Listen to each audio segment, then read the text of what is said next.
Nous donnons gloire au Seigneur pour notre retour. Juste 21 jours d'absence, mais vous nous avez manqué énormément. Amen. Nous osons croire que nous avons manqué aussi. Amen. Que Dieu vous bénisse pour vos prières qui nous ont accompagnés. Nous sommes allés et Dieu s'est glorifié. Pour ceux qui ont eu la grâce de pouvoir recevoir les messages que nous prêchions là-bas, ça fait du bien à plusieurs. Et nous sommes revenus. Nous sommes heureux surtout de vous retrouver. Vous retrouver dans la présence de Dieu. Et ça nous donne la force de savoir que nous avons bâti des hommes. Et que vraiment le nom du Seigneur soit glorifié. Acclamez le Seigneur pour vous.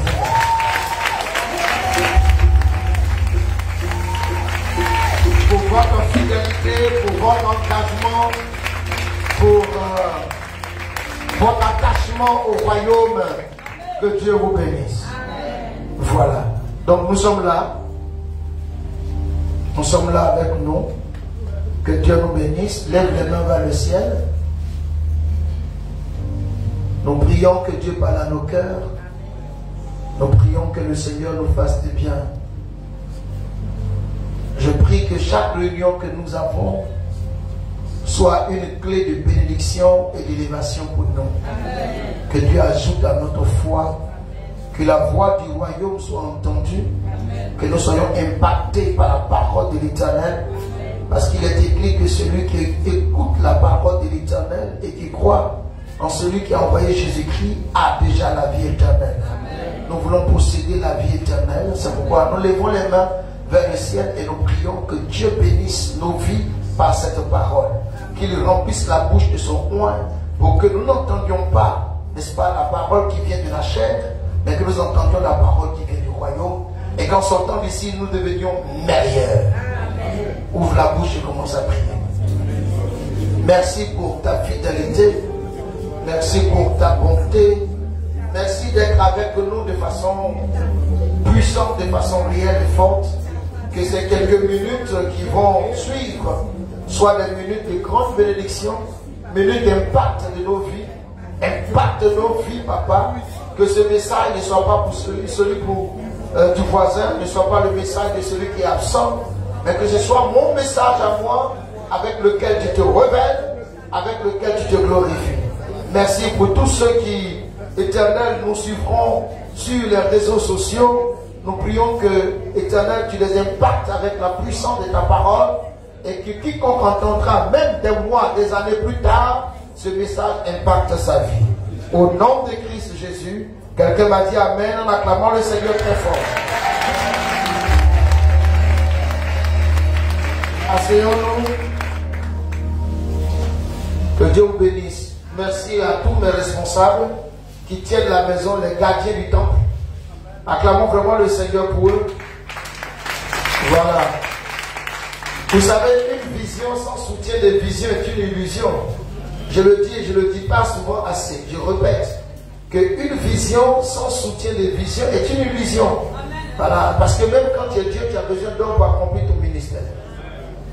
Et donc avoir des hommes de qualité, des hommes qui aiment non seulement le royaume, mais qui aiment l'homme de Dieu, qui aiment l'épouse de l'homme de Dieu, qui aime sa maison, c'est une grande bénédiction. Et puis un berger n'est pas berger parce qu'il se promène, il est berger parce qu'il a un troupeau devant lui. Et sans vous donc, nous ne sommes pas pasteurs. Et ça, votre présence est importante pour nous. J'ai une pensée du royaume. Et j'aime bien quand Dieu m'introduit dans les pensées du royaume.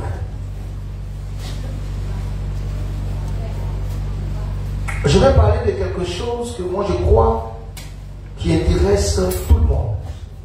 Parce que je crois même que toutes nos activités que nous faisons tournent autour, et pour ne pas dire à toutes nos activités ont pour objectif ce dont je vais parler ce matin. Amen. Amen. Je voudrais donc que nous introduisions ce message en nous appuyant sur Matthieu chapitre 11. Vous savez, j'aime bien prêcher avec des versets et j'ai béni Dieu quand le Seigneur me donne une pensée, me donne des versets que tout le monde connaît, de sorte que personne ne soit embrouillé dans le message. Matthieu chapitre 11, nous lirons deux versets, verset 28 et le verset 29.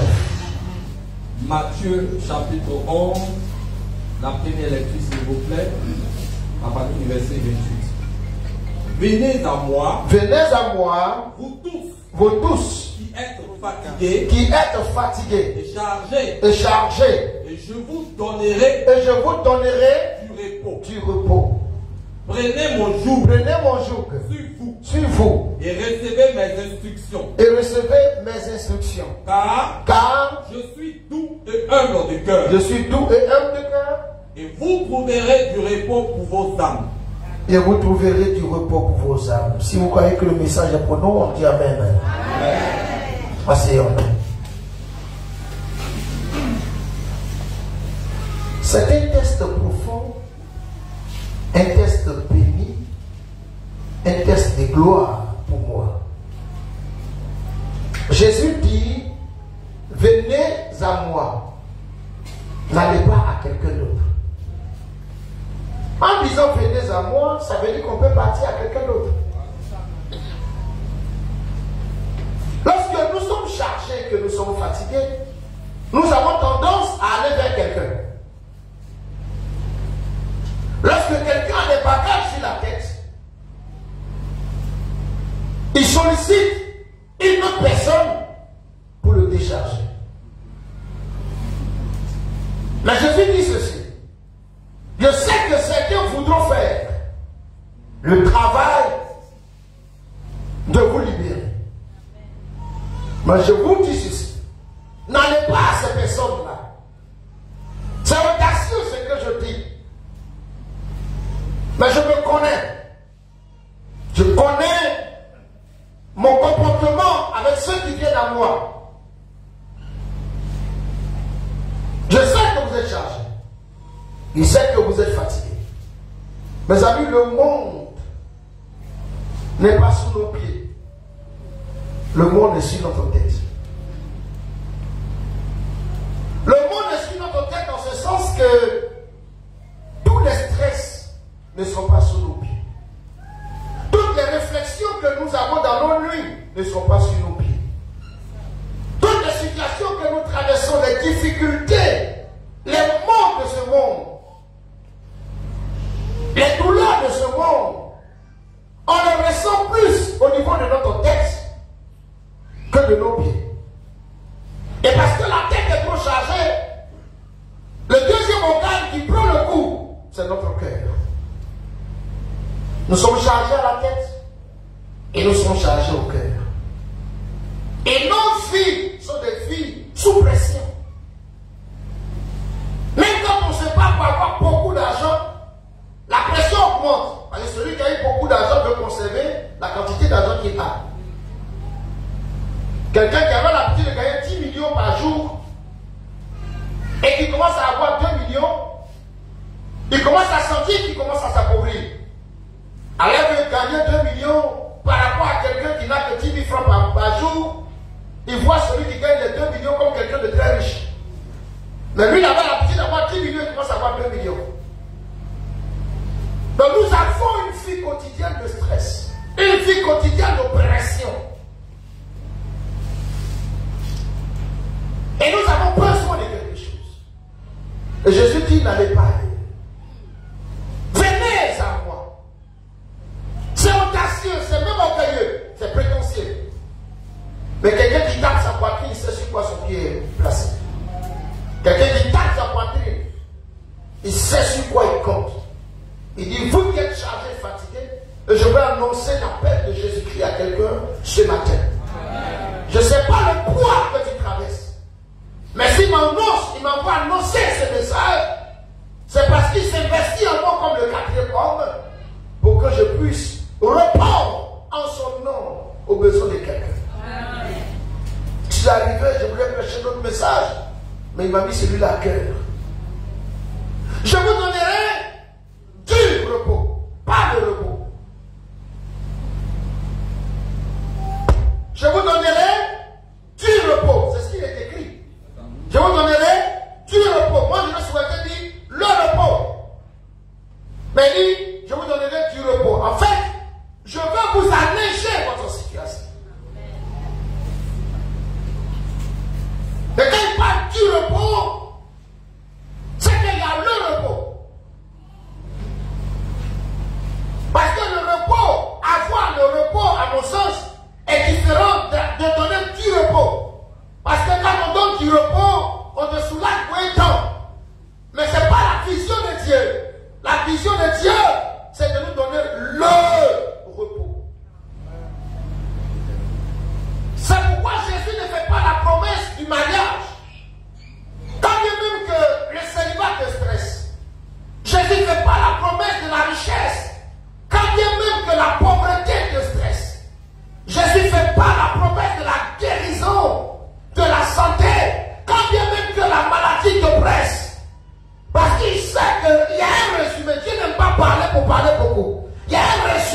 J'ose croire que toi aussi tu as besoin de repos. Pourquoi est-ce que c'est le repos que Jésus promet? Je vais essayer de nous expliquer l'importance du repos. Vous savez, si nous ne savons pas ce que nous avons perdu, on ne saura pas ce qu'il faut chercher. Est-ce qu'ils sont avec moi? Si quelqu'un ne sait pas ce qu'il a perdu, il ne saura pas ce qu'il faut chercher. L'une des choses les plus importantes que nous avons perdues, et je vais toujours Genèse chapitre 1 et chapitre 2, et la destruction de Genèse 1 et 2 par Genèse 3. Nous avons perdu tellement de choses. Et l'une des choses importantes que l'homme a perdu, qui est devenue la source de toutes ses recherches, la source de toutes ses investigations, la source de tout son investissement et ses investigations. C'est ça? Ce que vous avez dit là, c'est ça. C'est la recherche du repos. Mais le problème, on n'arrive pas à atteindre le repos. Le milliardaire veut se reposer, mais il ne peut pas. Mais pourquoi tout le monde tente vers le repos? Quelle est l'importance du repos? Voici les questions auxquelles nous essayerons de répondre dans notre message de ce matin. Le thème donc que je traite avec nous s'intitule « En route pour le repos ». En route pour le repos. Petite parenthèse. Petite parenthèse. Cette route s'achève toujours. Elle s'achève par notre mort. Mais est-ce que quand nous mourons, nous sommes dans le repos? J'ai entendu dire, on l'accompagne à sa dernière demeure. Et quand quelqu'un est décédé, on met repose in peace. Donc le cadavre,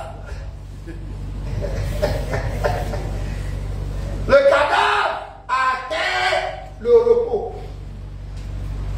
Repose en paix. Pourquoi on ajoute en paix? Parce qu'on peut reposer en malheur. Est-ce que reposer en paix ou reposer en malheur c'est un repos?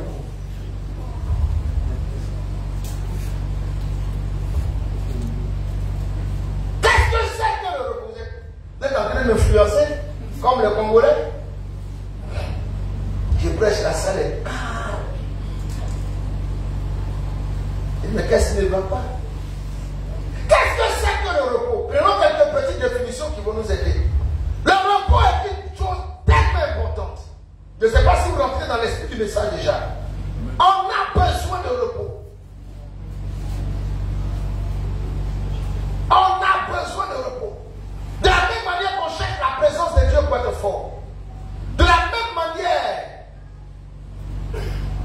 qu'on cherche la présence de Dieu. Parce que Dieu nous a retiré sa présence.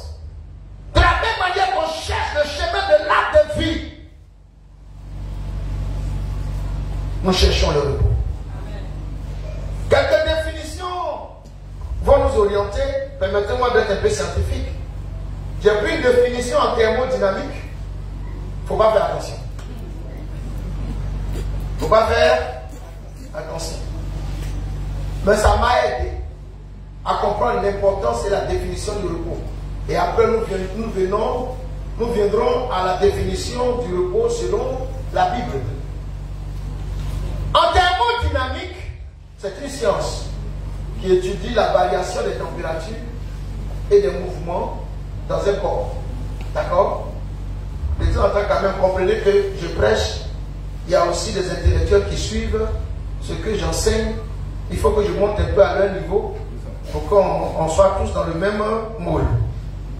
Donc, en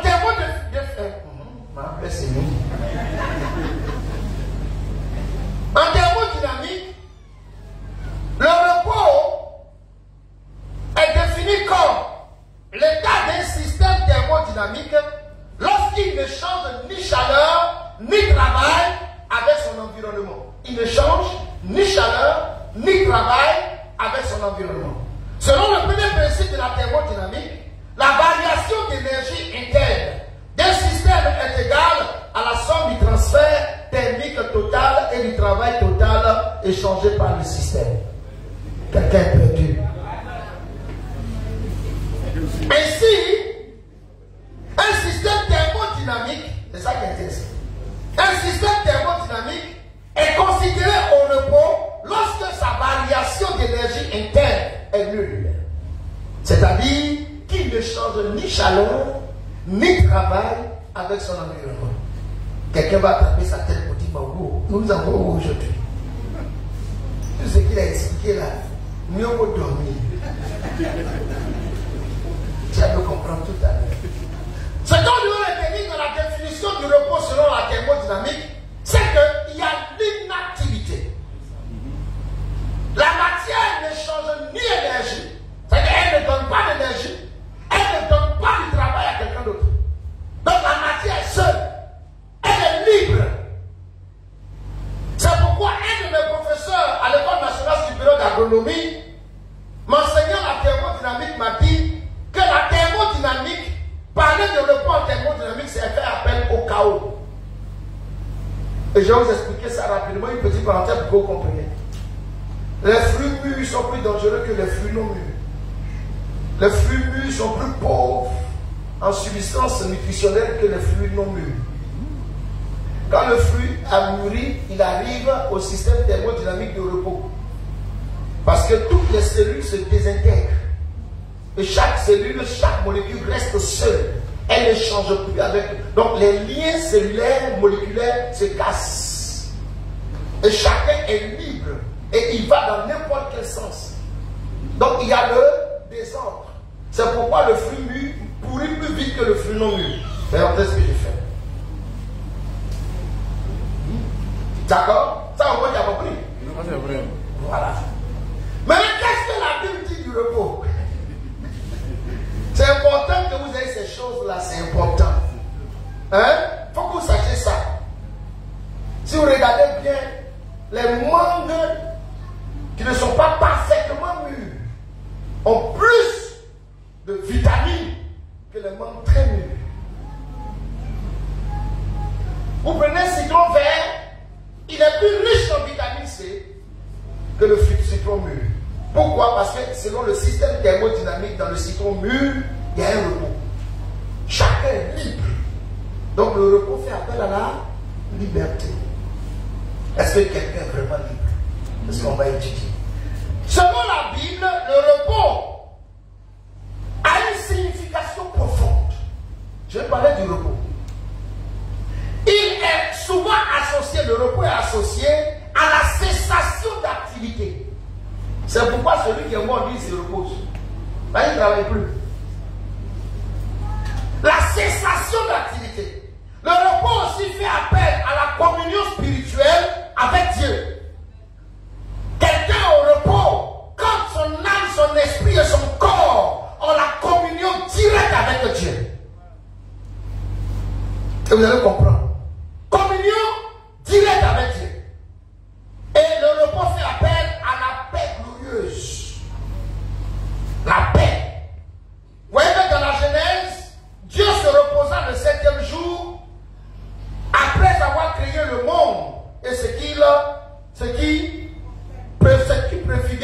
préfigurait, il y a derrière moi, ce qui préfigure le repos du sabbat. Tu vas comprendre. Le repos est également lié à la terre promise, où les serviteurs de Dieu jouiront d'une paix glorieuse. Alléluia. Il y a un grand prêtre du nom de Lefebvre, professeur à l'université de Fribourg. Ils sont perdus ce matin. Il dit que le repos dans la Bible signifie être avec Dieu. Le repos signifie être avec Dieu. Et ce repos n'est pas synonyme de vacances. Donc selon lui, tu continues de travailler, mais tu es avec Dieu. Celui qui continue de travailler, qui est avec Dieu, est dans le repos. Et nous sommes en route pour le repos. En résumé, le repos dans la Bible va au-delà de l'absence d'activité physique. Il englobe la communion avec Dieu, la paix intérieure et la stabilité spirituelle. Quelqu'un qui est en repos, il est en communion avec Dieu, il a la paix intérieure et il a la stabilité spirituelle. Amen. De cette définition, il nous ressort que la valeur, n'est-ce pas, le repos donne la paix, le repos donne la liberté, le repos donne la joie. Amen. Et nous sommes en route pour le repos. Quelqu'un me suit? C'est maintenant que je vais parler. Pourquoi les hommes aiment le repos?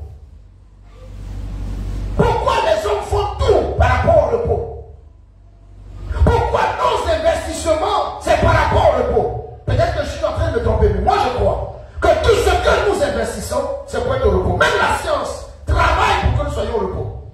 La vision de la science, la technologie, les découvertes scientifiques ont une vision que nous soyons au repos. Si je n'avais pas ce micro, j'aurais crié, me fatiguer plus. Mais crier et me puiser.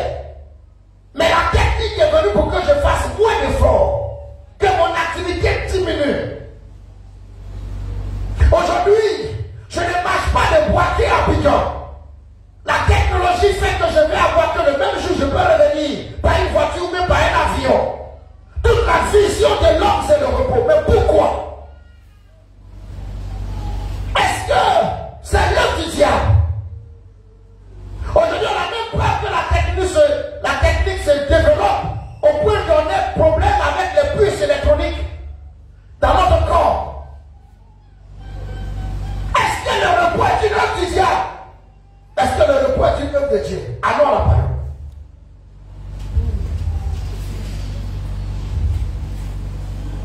Genèse chapitre 2, verset 1 à 3. Ainsi fut achevé. Ainsi fut achevé. Les cieux et la terre. Et toute leur armée. Dieu acheva au 7e jour. Dieu acheva au 7e jour son œuvre qu'il avait faite. Dieu acheva au 7e jour son œuvre qu'il avait faite. Et regardez ce que Dieu va faire. Et il se reposa. Dieu se reposa au 7e jour. Dieu lui-même se repose. Dieu se reposa au 7e jour. De toute son œuvre. De toute son œuvre qu'il avait faite. Dieu bénit le 7e. Dieu fait quoi? Il bénit le 7e jour. Dieu a travaillé 6 jours sans bénir ces 6 jours. C'est le 7e jour où il se repose que Dieu le bénit. Dieu bénit le 7e jour. Et le sanctifie. Il sanctifie même le 7e jour. Il le met à part. Pourquoi? Parce que c'est le jour. Oui. Parce qu'en ce jour, il se reposa de toute son œuvre qu'il avait créée en la faisant. Je viens doucement maintenant pour que quelqu'un me comprenne. Dieu est le plus grand architecte. Dieu est le premier travailleur. Dieu a commencé à travailler sans qu'on existe. D'accord? Et Dieu a travaillé 6 jours. Il n'a pas béni le premier jour où le ciel et la terre ont été faits. Dieu n'a pas béni le 2e jour. Dieu n'a même pas béni le 3e jour où il a séparé la lumière avec les ténèbres. Dieu n'a pas béni le 4e jour où il a placé les astres, le soleil et la lune. Il ne les a pas bénis. Dieu n'a pas béni le 5e jour où il a rempli la mer de tout ce qui était comme animal sauvage. Dieu n'a pas béni le 6e jour où il a fait l'homme selon son image et selon sa ressemblance. Dieu n'a pas béni. Mais Dieu a béni le 7e jour et un 7e jour qui n'a pas de fin. Mon fils Théophile me l'a révélé une fois. J'avais lu, je n'avais pas compris, je n'avais pas fait attention.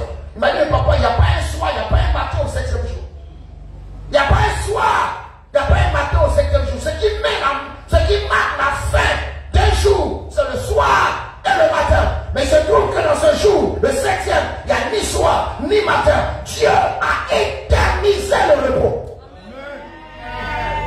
Dieu a éternisé le repos. Parce que la seule chose que Dieu désire, c'est le repos. Est-ce que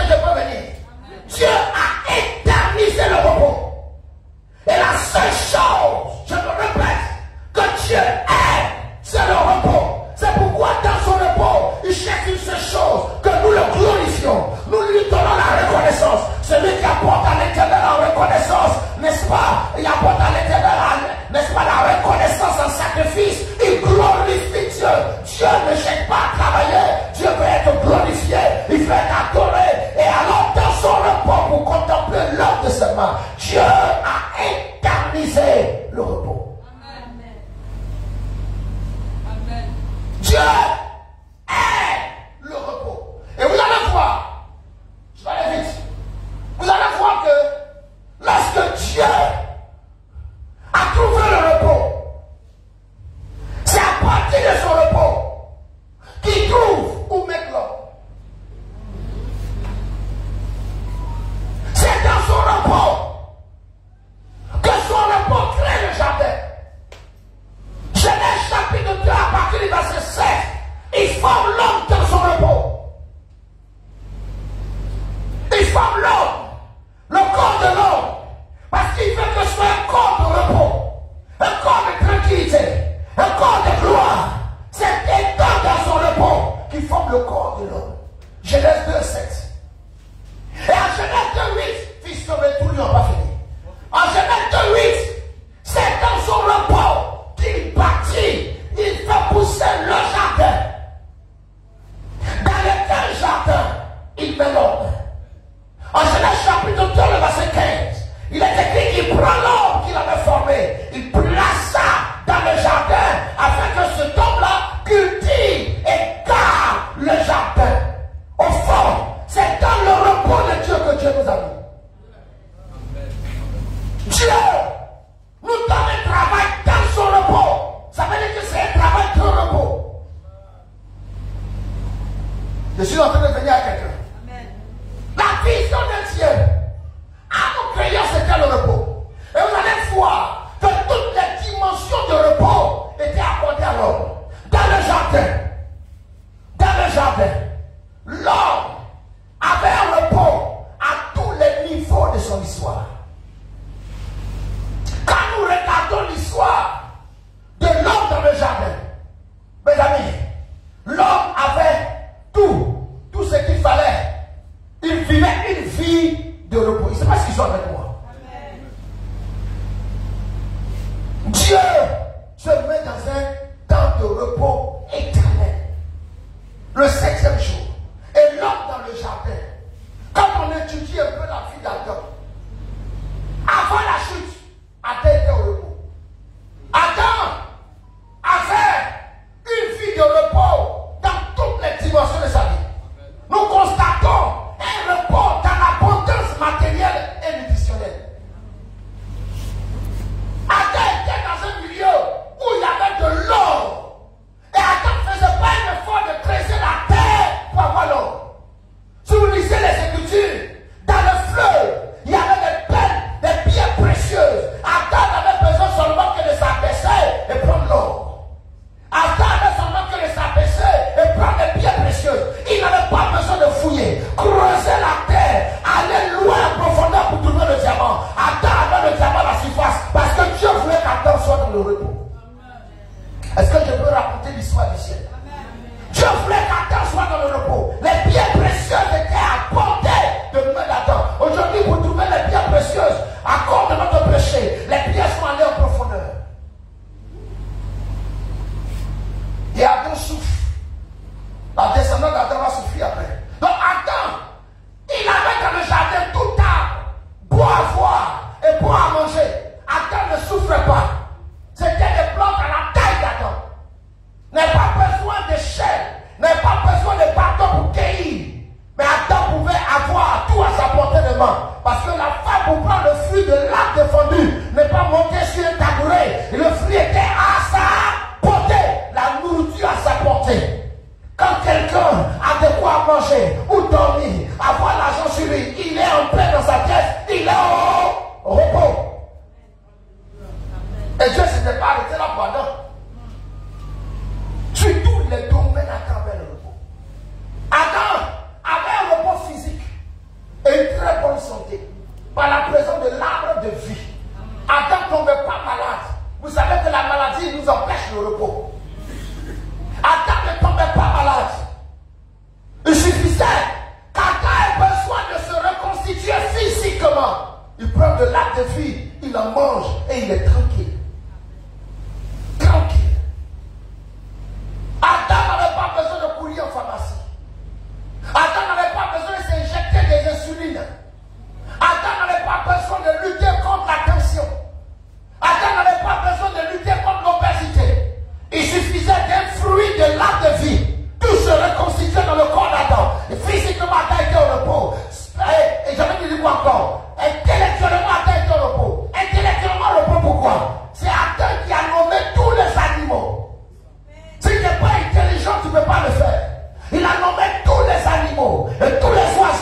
bien, sans se tromper.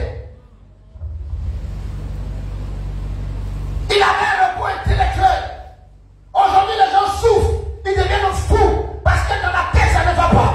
On réfléchit à 1 million de choses en même temps, mais sans pouvoir maîtriser ce que nous faisons. Adam avait la maîtrise de tout. Adam était plus qu'un ordinateur. Aujourd'hui, on est obligé de rentrer dans l'intelligence artificielle. Chercher des robots. Mais j'ai une fois posé une question à l'intelligence artificielle, il m'a dit, va te renseigner avec elle. Parce que lui n'a pas la réponse. Mais Adam a la réponse de tout. Rien n'empêchait Adam. Et Dieu, Adam avait une stabilité et un repos conjugal. Parce qu'Adam n'a pas eu n'importe quelle femme. Adam a eu la femme qui est chair de sa chair et hors de ses os. Adam n'avait pas un problème de fécondité. Parce que Dieu l'avait béni par la fécondité. Adam n'avait pas un problème social. Parce que même nous, il n'en avait pas honte. Il se contentait de ce qu'il avait. Comment la guerre peut venir? La guerre ne pouvait pas venir entre Adam et Adam. Parce que chacun était tranquille. Il fallait quelqu'un qui n'était pas tranquille pour introduire la guerre. Mais c'est quelqu'un qui va avoir une raison de guerre. Est-ce que je suis en train de parler? Il y a trop calme, on dirait que je ne suis pas encore arrivé. On a besoin de repos. Parce que Dieu aime le repos et nous introduit dans le repos. À la création, Dieu nous a introduit dans le repos. Et il a dit, je pose un acte d'alliance d'obéissance. L'acte d'alliance d'obéissance, tant que tu obéiras, tu resteras dans mon repos. Mais le jour où tu sors de l'obéissance, tu ne mourras pas comme on pense qu'on le dit, mais tu sors de mon repos. Notre mort, c'est notre sortie du repos de Dieu.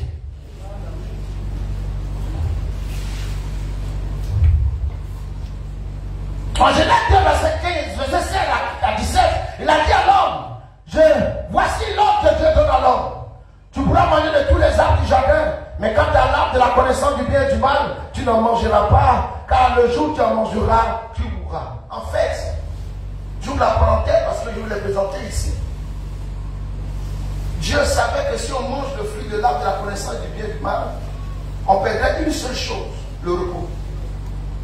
Parce que lorsque tu as 2 mètres en toi, tu ne peux plus te reposer. Il y a 2 mètres en toi. À quel moment tu prends vacances? Quand l'autre est en train de te conduire, peut-être l'eau se calme. Mais quand l'eau se calme, l'eau se lève. Et cette dualité en nous a détruit notre repos. La présence de tes êtres en nous a détruit notre repos. Mais le plan de Dieu, c'est la réparation de ce repos-là. Si vous lisez Genèse chapitre 3, vous allez vous rendre compte que l'homme a perdu le repos. La femme qui devait accoucher en repos ne peut plus accoucher en repos.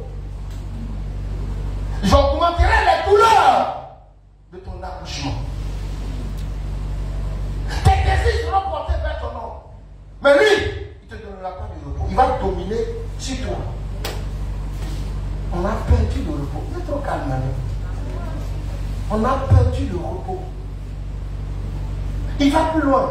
Il dit à l'homme, parce que tu as écouté, même l'animal, le serpent, a perdu ses pieds. Il a perdu ses pieds. Il a perdu ses membres qui lui permettaient de faire les choses facilement. Tu ne vas plus te reposer, c'est sur ton ventre que tu vas rouler. C'est sur ton ventre que tu vas marcher. Et c'est la poussière que tu vas manger. Même l'animal a perdu son repos. Il dit alors parce que tu as écouté la voix de ta femme au sujet de l'arbre dont tu avais donné l'interdiction. Écoute-moi très bien. La terre sera maudite à cause de toi. La terre elle-même a perdu son repos. C'est pourquoi plus tard, la nature, cherchant son repos, prie, intercède, soupire avec un arbre dans le ciel, la révélation part des enfants de Dieu.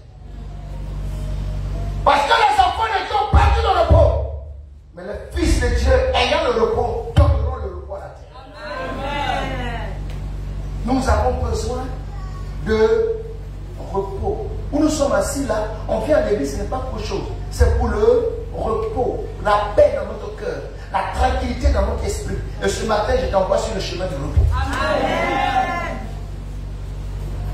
Il dit la terre sera maudite pour toi, à cause de toi. Elle te produira des ronces. Même la culture de la terre a changé. La terre qui avait reçu l'ordre de produire que des arbres fruitiers, bon à manger, des arbres intéressants, avec leurs semences. La terre reçoit un nouveau message. Message auquel la terre n'était pas habituée. Maintenant, il faut produire des ronces. Donc la terre va rentrer en elle-même. Les ronces qu'elle avait cachées, qui n'étaient pas agréables pour l'homme, la terre a oublié de sortir. Il y a un autre travail qui est donné à la terre. La terre n'est pas au repos.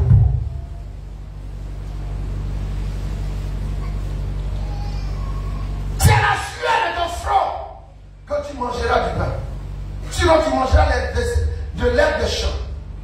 Et plus tard, il va dire, voici que l'homme est devenu comme l'un d'entre nous, dans la connaissance du bien et du mal. Empêchons-le de tendre la main vers l'arbre de vie, d'en prendre le fruit à manger et vivre éternellement. Alors l'Éternel le chassa de la présence de l'Éternel. Mais au fond, l'Éternel le chassa de son repos pour qu'il aille faire quoi désormais? Cultiver la terre. Cultiver la terre, ce n'est plus le jardin. Cultiver un jardin, on le cultive même par l'entretien, parce que le jardin existe. Mais cultiver la terre, il faut créer ton jardin. Est-ce que je suis en train de venir? Amen. Je suis en train de venir. Amen. Dieu le chasse pour qu'il cultive la terre dont il avait été pris.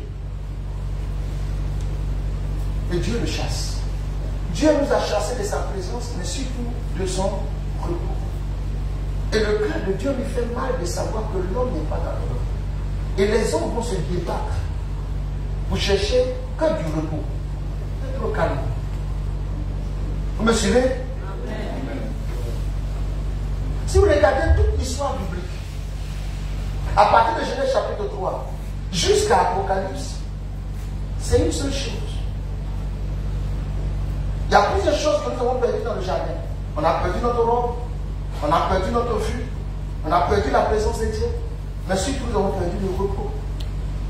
Et de la Genèse chapitre 3 jusqu'à Apocalypse, mes amis, la vision, c'est la restauration du repos. Vous voyez, qu'est-ce qui a provoqué le déluge? Ce qui a provoqué le déluge, l'une des raisons du déluge, c'est le manque de repos. Les hommes ont commencé à vivre de façon désordonnée. Chacun voulait être indépendant. Les fils de Dieu ont vu que les filles des hommes étaient belles, sont descendus pour se lier. Il faut chercher les bons mots. Parce qu'il y a des mots gros qui veulent venir. Se lier. Les fils de Dieu sont descendus pour se lier aux filles des hommes. Et des géants et des monstres sont sortis. Et les hommes commencent à vivre dans le désordre total. Or, Dieu veut le repos. Qu'est-ce qu'il va faire? Il va envoyer le déluge dans une seule vision. Ramener les hommes au repos. Et il va conserver de 8 personnes qui étaient lues dans son repos. Parce que le repos est une grâce. Je reprends pour que vous compreniez ça. Le repos est une grâce. Et le repos a une vision de reconstitution du corps et de l'âme de l'homme. Vous me suivez bien? Amen. Vous me suivez? Amen. Le repos est une grâce. C'est pourquoi il dit Noé a obtenu grâce. Parce que le repos peut être un don de Dieu. Nous qui avons accepté Jésus-Christ, c'est un don de Dieu pour le repos. Il envoie le déluge. Tout ça pour la vision de ramener les gens dans son repos. Dieu a une mission extraordinaire. Ramener la créature dans son repos. De la même manière que toute l'église a une vision de ramener les âmes dans la présence de Dieu, Dieu veut que nous revenions dans son repos. C'est pourquoi après Noé, il va susciter Abraham pour créer un peuple qui va le maintenir dans son repos par une loi. La loi avait une vision principale. Maintenir Israël, le peuple champion de Dieu, dans le repos.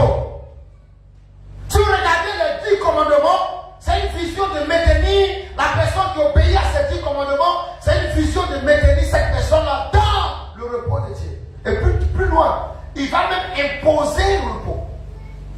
Le 7e jour sera sacré, sera sanctifié et imposé comme un repos. Pourquoi? Parce qu'il sait que le repos fait du bien. Mais il va se trouver que, malgré le voyage d'Israël, de l'Égypte jusqu'à Canaan, qui avait pour vision d'envoyer Israël dans le repos, parce qu'un pays où coule le lait et le miel, c'est un pays dans lequel on ne travaille pas.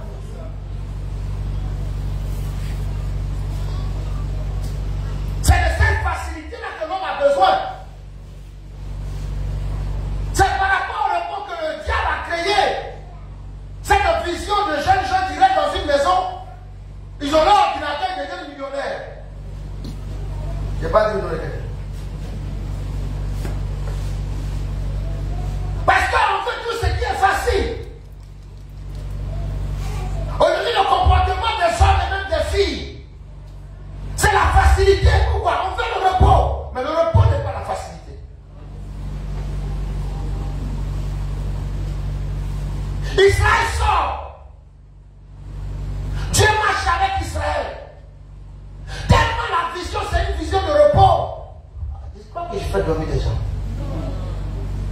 Tellement la vision est une vision de repos. Il marche pendant 40 ans dans le désert. Mais leurs vêtements ne se changent pas. On ne change pas, mais ça ne s'use pas. Leurs pieds ne s'enflent pas. Parce que Dieu a une vision de les ramener dans le repos. Abraham était à Canaan. Il a fait sortir la descendance d'Abraham de Canaan pour envoyer cette descendance en Égypte. Mais il fait sortir la descendance d'Abraham de Canaan, de l'Égypte, pour amener où? À Canaan. De la même façon que nous étions dans la présence de Dieu dans son repos. Nous sommes sortis de sa présence pour entrer dans ce monde de douleur. La vision de Dieu, c'est de nous ramener dans sa présence, dans son repos. Mais pour qu'Israël arrive à Canaan, il fallait un guide, il fallait un sauveur. C'est pourquoi Dieu a suscité Moïse. Je vous explique l'histoire. Je vais prêcher tout à l'heure. Dieu a suscité Moïse. Chemin faisant, Moïse n'a pas achevé. Dieu va permettre la continuité par Josué. Mais le livre d'Hébreux dit que Josué n'a pas introduit Israël dans le repos de Dieu. C'est là qu'il vient. Hébreux 4, verset 8.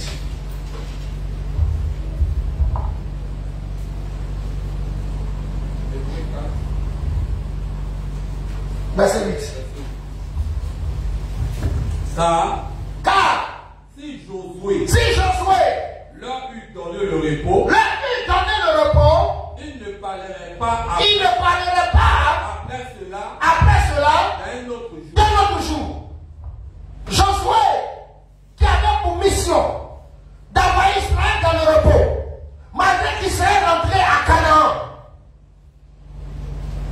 Et ça, quand je méditais, j'ai été choqué. L'église de Moïse n'a fait que 2 sauvés selon la vision de Dieu. 2. Une église de 6 millions de personnes qui a commencé avec Moïse s'est terminée avec 2. Ils sont sortis de l'Égypte 6 millions.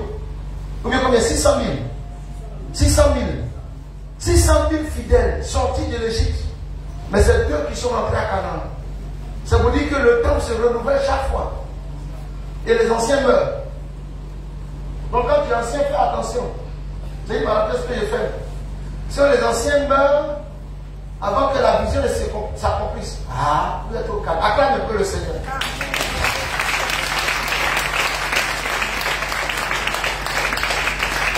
Même si on parle de repos, on va parler de cimetière en prêchant. Moïse n'a pas achevé. Josué a achevé. Parce que le territoire de Canaan était partagé du vivant de Josué. Josué a dit, j'ai achevé le travail. Je m'en vais. Mais l'auteur du livre hébreu dit que Josué n'a pas introduit Israël dans le repos de Dieu. Tout le voyage d'Israël de l'Égypte jusqu'à Canaan est une préfiguration dimension du repos que Dieu veut donner. C'est pourquoi Dieu fixe un autre jour. Le jour Israël en tant qu'Allah n'était pas le jour du repos. C'est ici que je t'ai parlé. Le véritable jour du repos a été fixé pour un autre jour. Et je veux dire à quelqu'un ce matin que nous sommes à ce jour-là. Nous sommes au jour où Dieu a fixé le repos, la grâce d'entrer dans le repos. De la même manière que pour sortir Israël de l'Égypte, pour le produire dans le repos, il fallait un guide, il fallait un sauveur. Dieu va introduire dans le monde un guide et un sauveur dans la personne de son Fils. Jean chapitre 3, verset 16 à 17.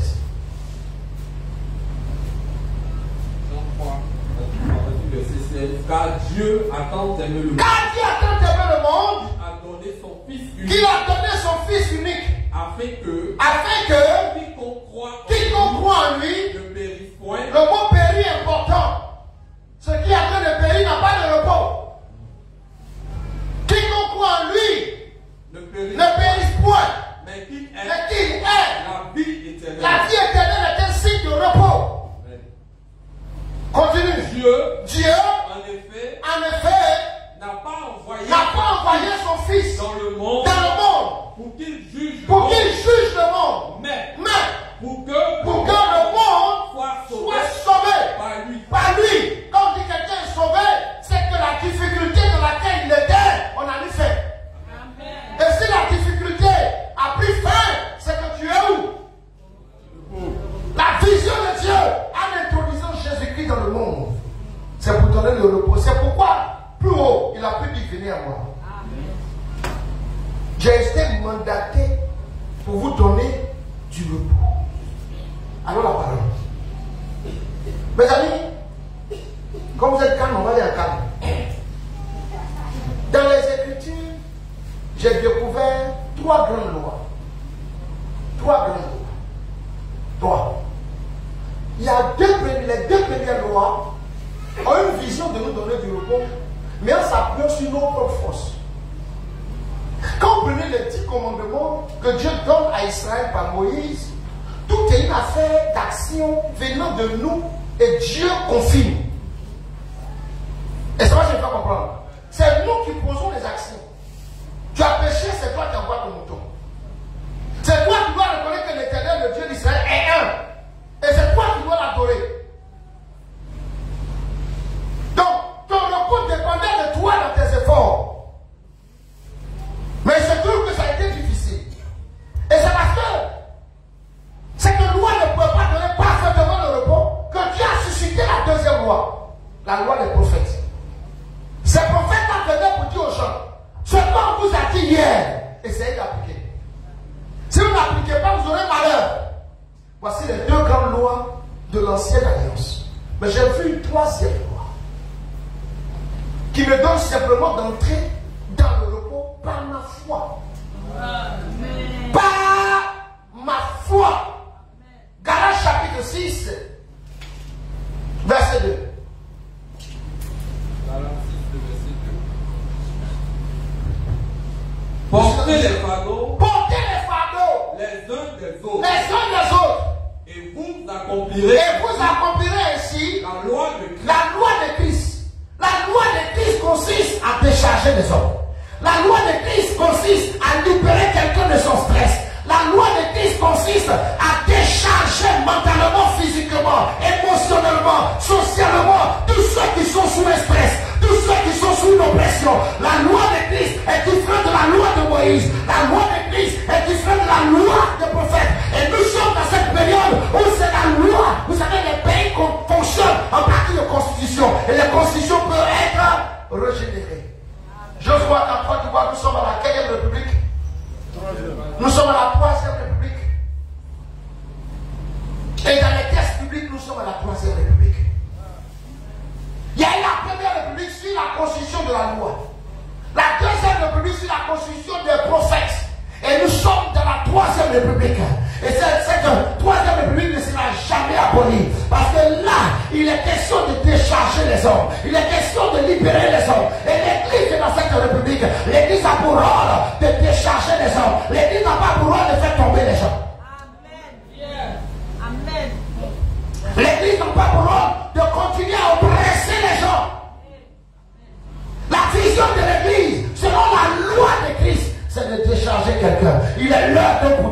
Parce que tu es dans cette loi. Par ta foi, c'est l'heure que tu sois déchargé. C'est l'heure que tu sois libéré. C'est l'heure que tu sois, n'est-ce pas, restauré dans ton âme et dans ton corps. Parce que la fatigue que le diable t'a donnée, il y a une réponse ce matin. Les soucis que le diable t'a donné, il y a une réponse ce matin. Je me tiens sur cette chaise, j'annonce à quelqu'un la réponse de sa situation, la réponse de sa douleur, la réponse des sorciers de famille dans ta vie, la réponse de l'oppression des hôtels de famille dans ta vie, la réponse de tout ce qui t'a oppressé jusqu'ici. Il y a une réponse. Vous savez, lorsqu'on sait qu'il y a du secours, alors on ne crée pas le malheur. Lorsqu'on sait qu'il y a du secours, on ne craint pas le malheur. C'est quand on sait qu'il n'y a pas de secours qu'on a peur du malheur. Il dit alors, calme-toi. Ton âme sera en repos. Ton corps sera au repos. Ton esprit sera au repos. Tes entrailles au repos. Tes activités au repos. C'est pourquoi dès l'entame de son ministère, il va nous révéler qu'il est venu pour nous donner du repos.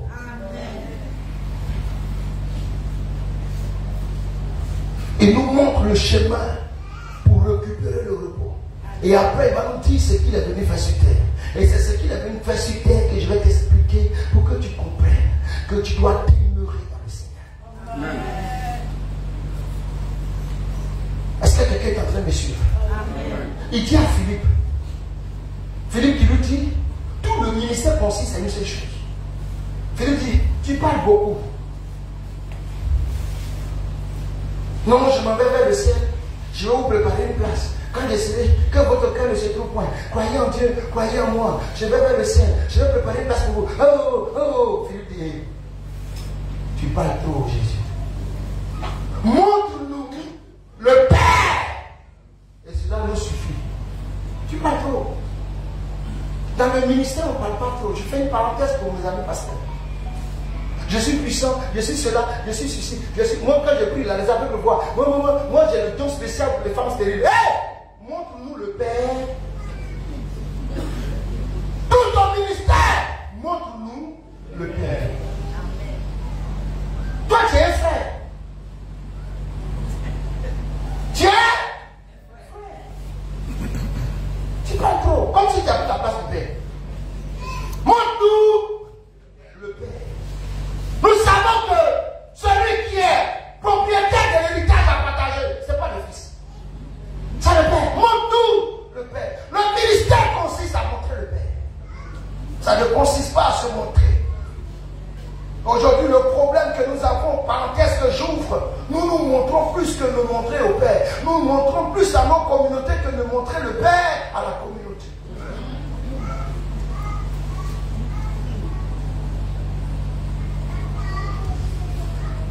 Si tu es l'archevêque, on fait quoi? Si tu es l'archbishop, oui. Le Père est qui?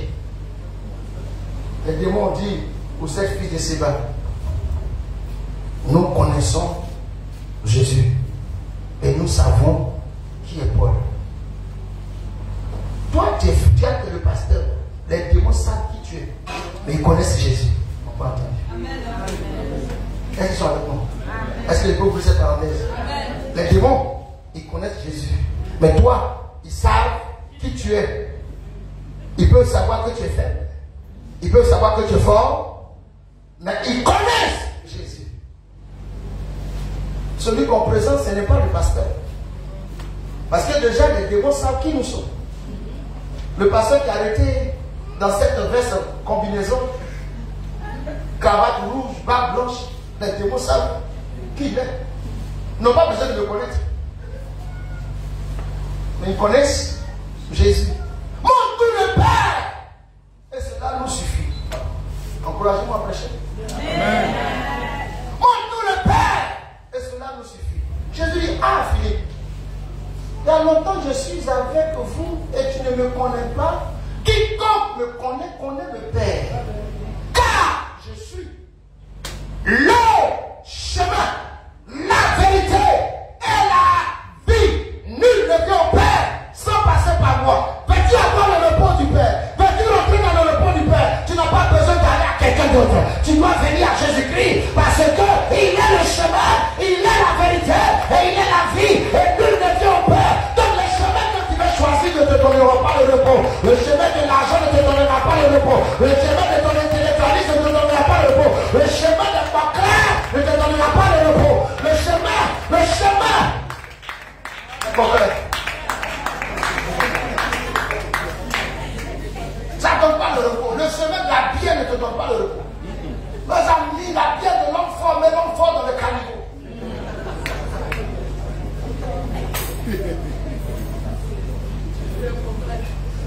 Ah, j'ai entendu Coquelin, donc j'ai connu Coquelin. C'est vous qui parlez bien en tête. Ça ne te donnera pas le repos. Avoir plusieurs femmes dans ta vie, pas de repos. Avoir des millions dans ton compte, pas de repos. Vous savez, il y a des hommes qui ont travaillé, qui ont bâti des immeubles, croyant qu'on donne le repos à leurs enfants, à leur mort. Mais les immeubles sont devenus des problèmes pour leurs enfants. C'est dans quoi tu veux mettre ton repos? Dans quoi est-ce que nous voulons mettre notre repos? Je ne sais pas si je suis en train de prêcher à l'église. Amen. On cherche à mettre notre repos dans des choses. Moi, je fumais le paquet par jour, mais je n'ai pas eu le repos. Au contraire, la destruction de mon corps. Je suis le chemin, la vérité et la vie. Et nul ne vient au Père sans passer par moi. Veux-tu avoir le repos? Ce n'est pas le repos parce que tu as 2 millions dans ton compte. Vous savez, généralement, quand tu as 2 millions dans ton compte, il y a un problème de 3 millions qui vient juste pour que tu n'aies pas le repos. Juste pour que tu n'aies pas le repos. Est-ce que je n'ai pas la vérité? Tu es satisfait, tu as maintenant 5 millions dans ton compte. Et puis tout de suite, on t'envoie un projet de 15 millions. Tellement tu es excité par avoir ce projet de 15 millions, il faut que tu trouves 10 millions. Est-ce que tu as le poids de 5 millions? Non. Mais je suis le chemin, la vérité et la vie. Celui qui veut rentrer dans le repos de Dieu pour se reposer de tous ses œuvres, comme Dieu s'est reposé, il passe par moi. Amen. Pourquoi? Parce que j'ai une vision de repos. Je viens dans ce monde pour donner le repos. C'est pourquoi dès l'entame de son ministère, après qu'il soit qu'il a été éprouvé dans le jeûne de 40 jours, dans le jeûne de 40 nuits, où Satan est venu le prouver et qu'il est sorti de là victorieux, revêtu de la puissance de l'Esprit de Dieu. Jésus, n'est-ce pas, descend et il rentre dans la synagogue et puis il étale son ministère. Si vous regardez bien de près, le ministère de Jésus-Christ est un ministère de repos. Lisons. Je suis en train de terminer le message. Luc chapitre 4, verset 14, verset 18 et 21. Oh, j'ai une bonne nouvelle pour quelqu'un ce soir.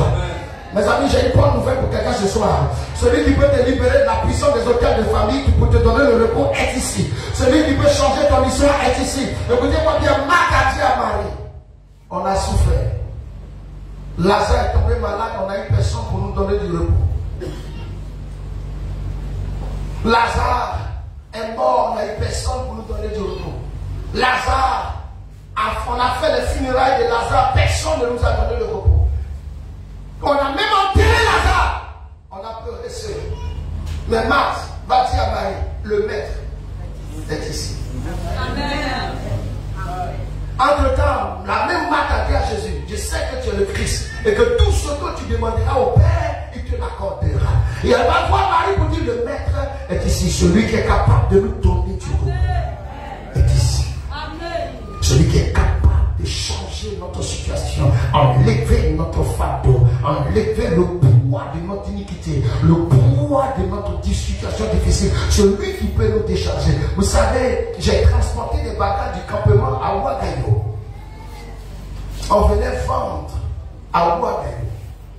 Et quand on me chargeait les bananes sur la tête que je devais vendre, marcher 8 km avec, j'avais qu'une seule espérance. Être déchargé. Le bagage est sur ma tête. On monte le collier. Mes amis, à chaque kilomètre, j'enlevais au moins 3 bananes que j'ai déposées au bord de la route. Tellement le poids était lourd. Mes amis, j'arrive toujours à Ouagayo avec 5-6 bananes. Quand je vois que ça fait 150, je mange mon beau photo, je mange mon poulet poisson, je rentre au campement. Je n'avais jamais d'argent pour rentrer au campement parce que mon bagage restait sur la route. Ma tête, mon cou ne supporte pas. Au final, dans mon village paternel, on m'appelait Kwasi Koué-Magnon. Vous savez ça veut dire? Kwasi Koué-Magnon. Koué-Magnon. Ça veut dire que quand on va rognier. Cocodu. Vous connaissez cocodu? Les fruits du rognier là.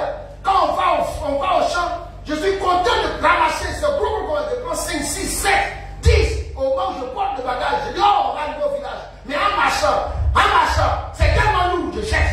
On arrive au village, il n'y a que 2 sur les 10. Pourquoi?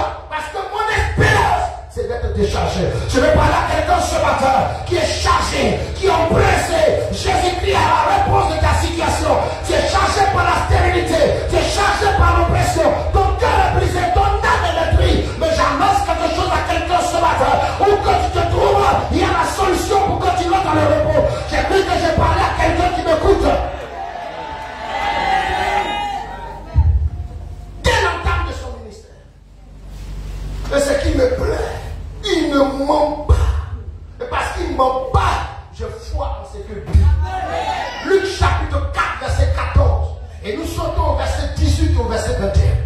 Jésus revêtu de la puissance de l'esprit.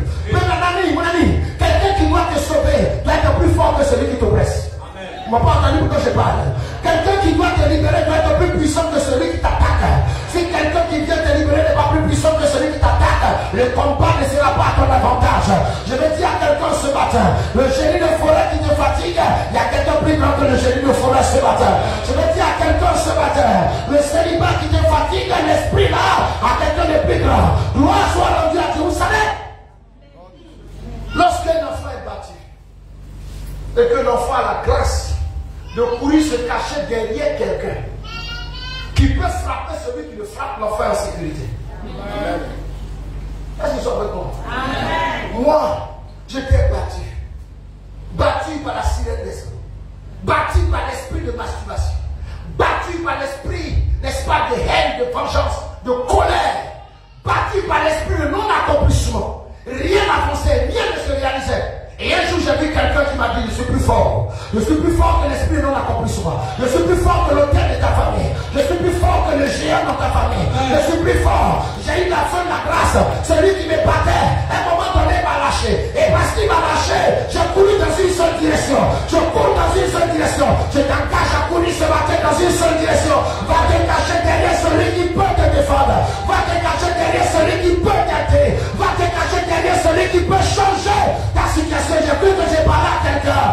La famille est troublée, la famille est oppressée, la famille est attaquée, la famille est sous un bouleversement total. Mais il y a quelqu'un qui est sorti de nulle part. Il est écrit que la pierre qui va détruire la statue de Nebuchadnezzar, c'est une pierre qui sortira de nulle part. Elle ne sera pas soutenue par la main de quelqu'un. Elle frappera la statue et la statue se démolira. Elle sera rendue en poussière et la pierre va se positionner. Elle va grossir, et remplir toute la terre. Je suis de cette pierre. Je mange sur l'autel qui frappe, l'autel de Golgotha, qui parle de l'autel de Babylonien. Je suis de l'autel de Golgotha, mes amis. Amen. Pourquoi restes-tu dans ce que tu es? Compose le numéro. Je cours parce que je suis fatigué. Jésus revêtu de la puissance de l'esprit retourna en Galilée et sa renommée se répandit dans tout le pays d'alentour. Allons verset 18. Jésus a dit quoi? C'est le verset que vous connaissez. Mais je veux que nous nous approprions ce verset.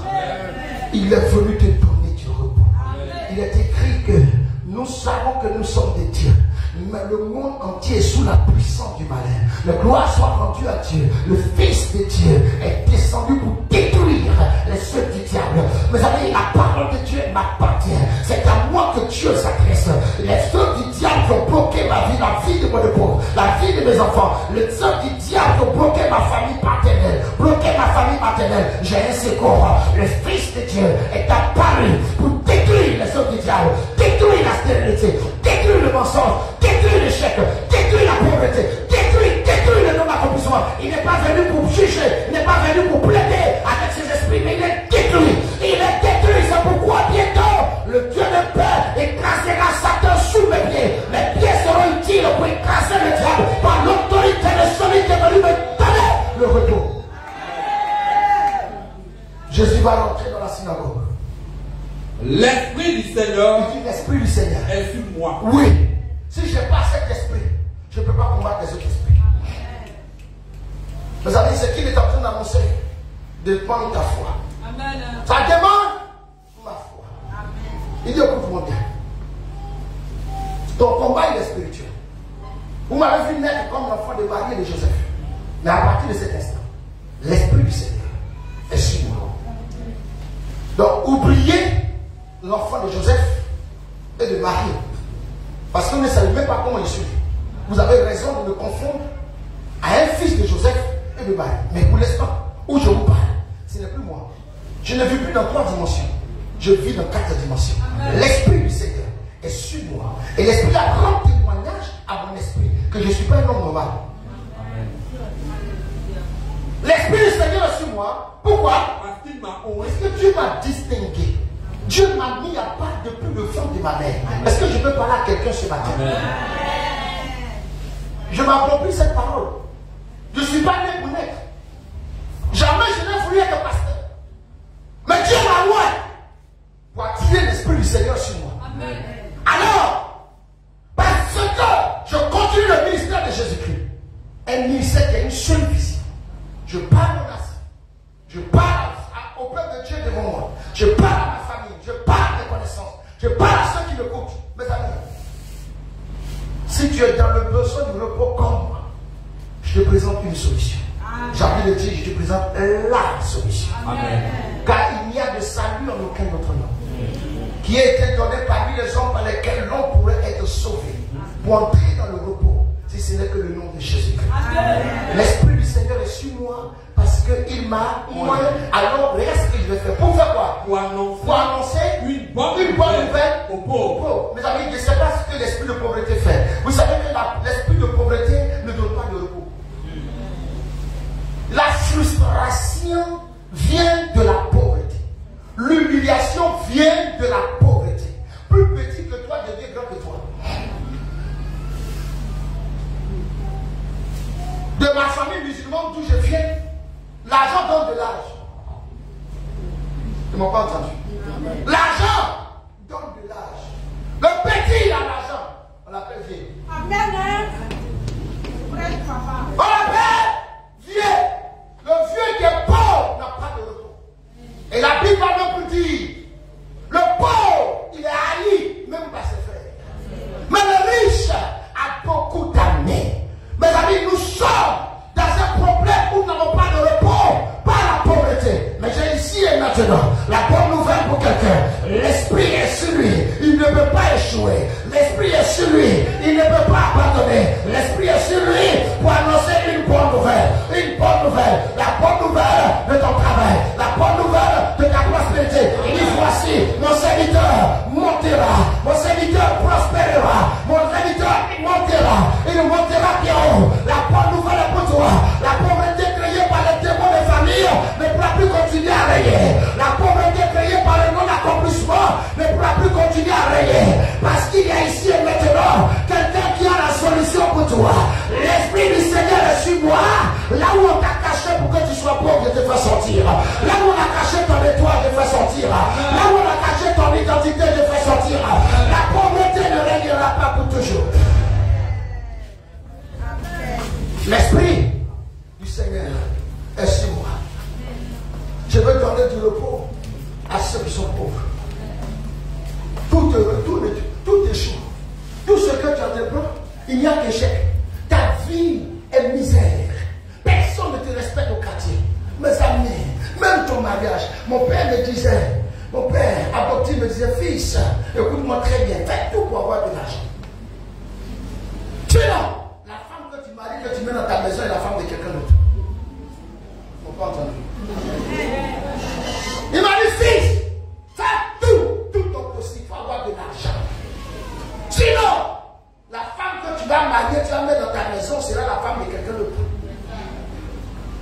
Là où se trouve ton trésor, là aussi sera ton cœur. Mais l'Esprit du Seigneur est sur moi pour annoncer. Et si quelqu'un peut récupérer cette parole, c'est sa parole.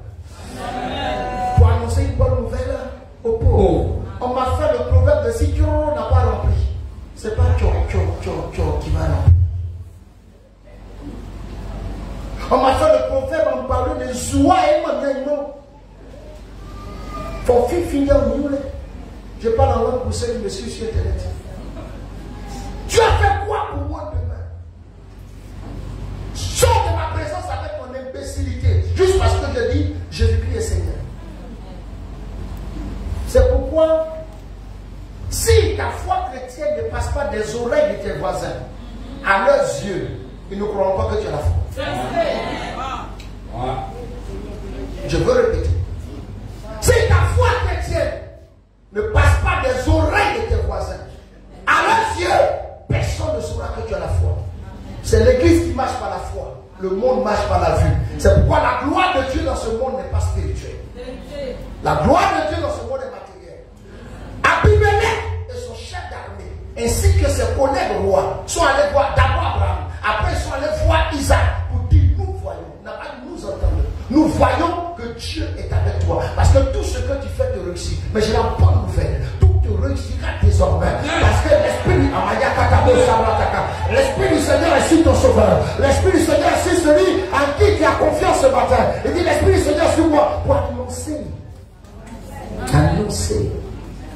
Je vois le décret qui doit signer ta nomination est en train d'être pris. Je vois la signature sur ta décision de devenir grand en train d'être signée. Parce que Dieu a décidé en cette saison de t'annoncer la nouvelle de ton embauche, la nouvelle de ta promotion.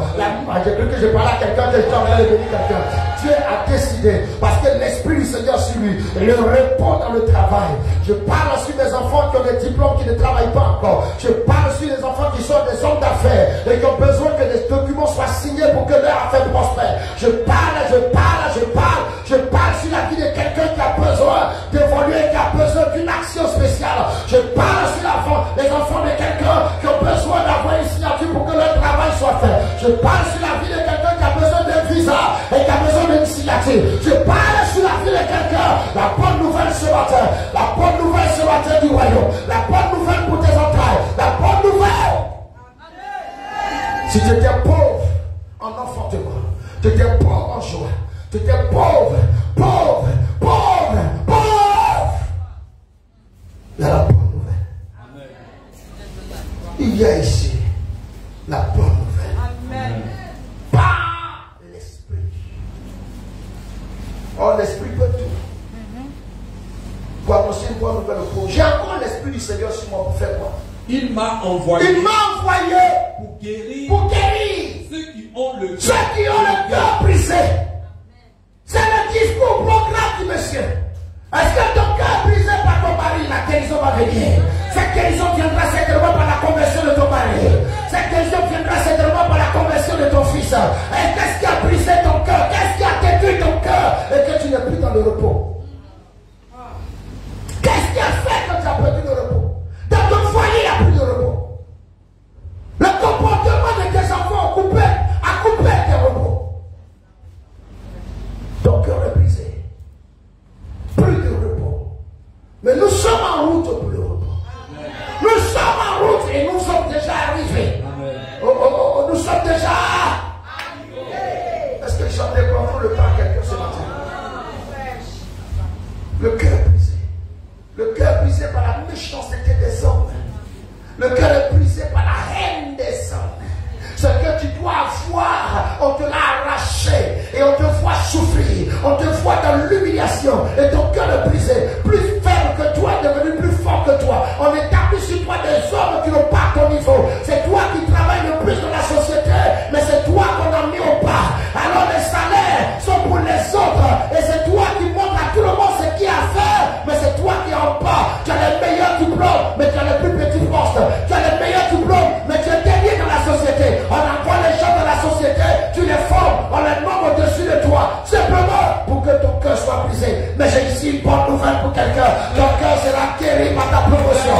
Ton cœur sera guéri par ton élévation. Si tu es appelé à être ministre, j'annonce ce matin, la position de ministre accomplie. Si tu es appelé à être directeur ce matin, je signe le décret, parce que ton cœur doit être guéri. Dieu veut que tu es guéri. Il guérit les cœurs brisés. Amen. Il guérit Le cœur brisé. Amen. Fini le règne de l'humiliation. Amen. Fini le règne de l'humiliation. Pourquoi va t'appeler contre un cimetière? Pourquoi ta belle famille va te regarder pour t'appeler garçon? Ton cœur est brisé. Parce que chaque mois au moment où tu attends la grossesse, ce sont les monstres qui arrivent. C'est fini, je me fais. Je me fais. J'en ai la capacité parce que l'Esprit du Seigneur est sur moi. Je continue son ministère. Je continue son ministère. Il m'a posé la question, à qui tu veux ressembler? Je dis à toi. Je continue son ministère. Je me fais à ces histoires-là. Le règne des sorciers dans ta vie, c'est fini. Pour briser ton cœur, c'est fini. Tout dépend de ta foi ce matin. Je me fais. Il m'a envoyé. Il m'a envoyé. La bonne nouvelle au pauvre, c'est pas parce qu'on l'a envoyé, mais c'est parce qu'il est loin. Mais pour guérir le cœur brisé, c'est une mission spéciale qu'on lui a donnée. Amen. L'Esprit Seigneur sur moi, il m'a point pour annoncer une bonne nouvelle au pauvre. Il ne m'a pas envoyé le faire, mais il a fait une mesure. Mais là, il m'a envoyé. Amen. Où tu t'en vas là, voici le travail que tu t'en fais. Mais comme tu as l'Esprit, tu peux annoncer la bonne nouvelle au pauvre. Mais je t'envoie pour que le cœur brisé. Amen, amen, amen. Le nom d'accomplissement doit prendre fin. Tu commences une affaire, ça marche au départ, et puis après, pouf! Et tu es dans une situation de recommencement perpétuel. Ta vie est troublée, tu ne comprends plus rien. Ton cœur est brisé, tu commences à perdre confiance en toi-même. Parce que tu as comme l'impression que tu ne vaux rien alors que tu sais ce que tu as fait à l'école. Et ton cœur est brisé, tu vois des gens à qui tu as montré les mathématiques en classe, ils sont en train d'être sortis directeur, infirmier, médecin, et toi tu es à la traîne. Ton cœur est brisé. Mais j'annonce la guérison. Amen. Alors j'ai cru que ton amen serait pour posséder ce que tu as fait.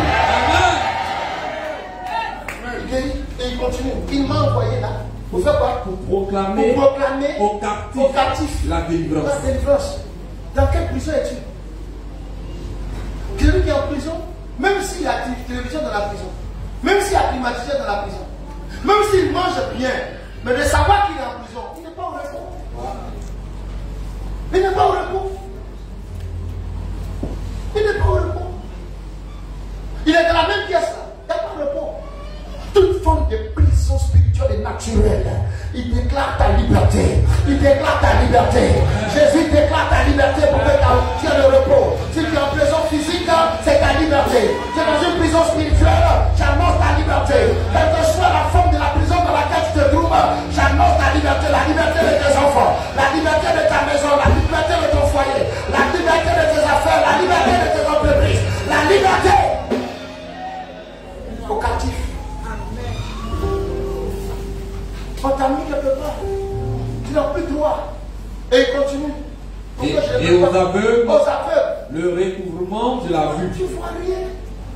C'est pas que tu es ivoirien seulement. Quel que soit partout tu ne vois rien. Tu entends les bonnes nouvelles.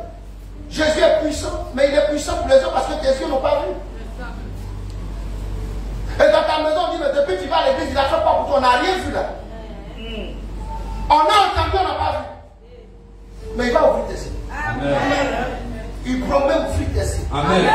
Parce que c'est la saison de ton repos. Amen. Tes yeux vont s'ouvrir sur ton enfant. Tes yeux vont s'ouvrir sur ton travail. Tes yeux vont s'ouvrir sur ton foyer. Tes yeux vont s'ouvrir sur ton travail. Ton voyage des grâces, t'attendais tout ce que tu espères et que tu ne voyais pas. C'est pas Job. Mes oreilles avaient entendu parler de toi. Mais ce n'était pas suffisant. Maintenant, mes yeux te voient. Je prophétise l'accomplissement de cette parole. Je prophétise l'accomplissement de cette parole. Parce que Paul nous dit, il est plus facile de marcher par la vue que de marcher par la foi. Je t'introduis dans la puissance de la vue. Je renouvelle tes yeux. La première chose qui s'est passée, quand l'homme a chuté, l'homme a perdu sa vue. Je restaure ta vue par Jésus-Christ. C'est de cette vue de question. Désormais, tes yeux peuvent même voir Dieu sans mourir. Il continue. Pour l'envoyer libre. Les opprimés. Tu as besoin de liberté. Parce qu'opprimé, tu n'as pas trop la parole. On finit de faire des funérailles et puis on vient t'annoncer. Et puis quand tu dis, aïe, vous avez fini, mais qu'est-ce que tu allais dire? On a fait des réunions là. On n'avait pas besoin de t'entendre. On décide et puis toi tu appliques. Mais j'annonce que cette oppression peut le faire. Il y a comme le monsieur que je suis en train de dire, ça ne pas. On ne fera aucune réunion dans ta famille sans d'abord attendre ton arrivée. Dieu répond à tes détracteurs. Dieu répond à ceux qui t'ont opprimé.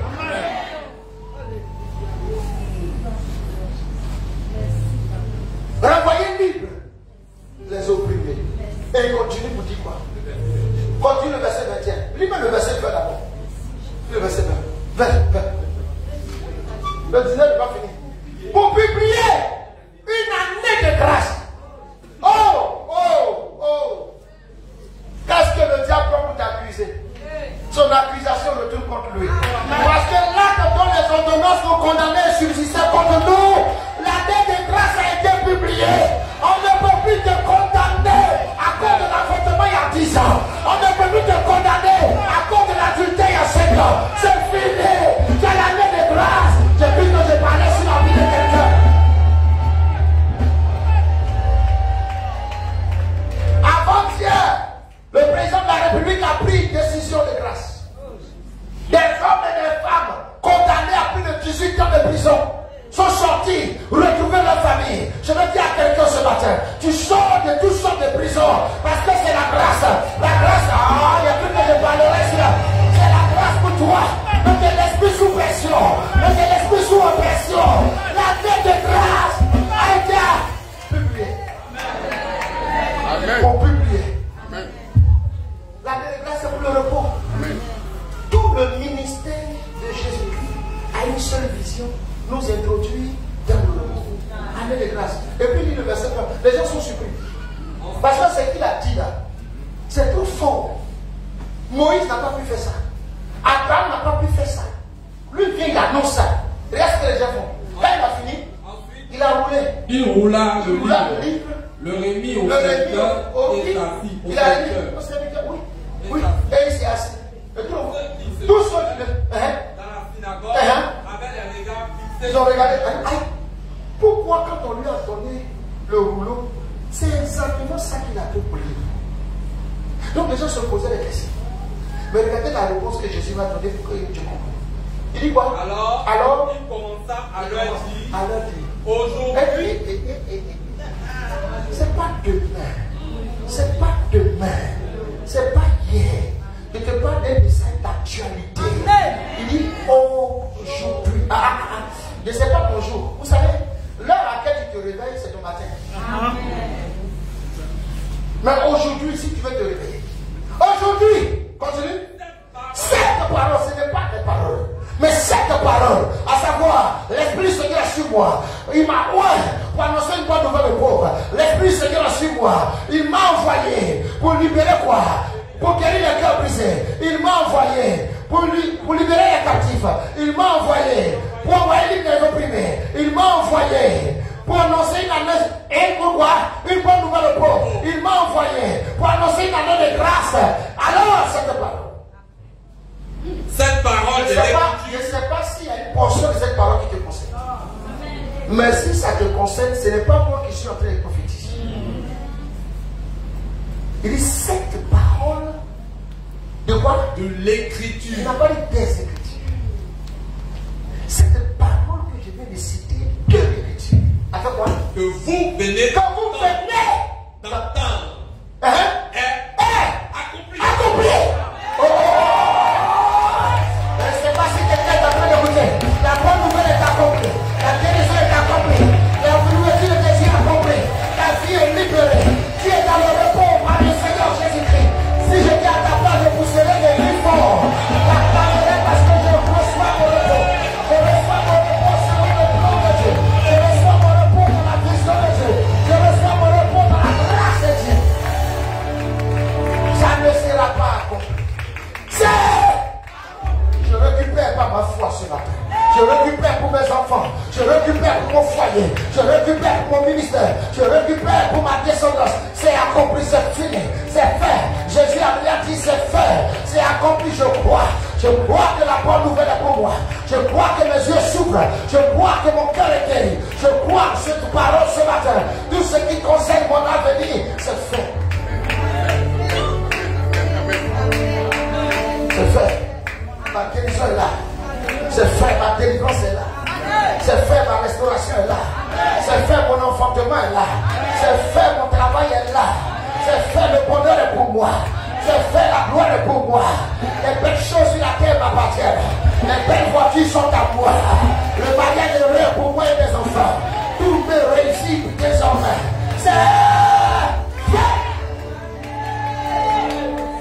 C'est pourquoi je conclue. L'auteur du livre aux Hébreux nous avertit. Faisons attention. On devient ce qu'on entend et qu'on considère. Si tu entends que tu ne considères pas, tu seras trouvé, tu viendras en retard. Hébreux, chapitre 4. Nous allons lire plusieurs versets, versets 1 à 7 et versets 9 à 10. Hébreux 4, je conclue avec. Craignons donc, tandis que la promesse d'entrer dans son repos subsiste encore. La promesse d'entrer dans le repos existe encore. Continue.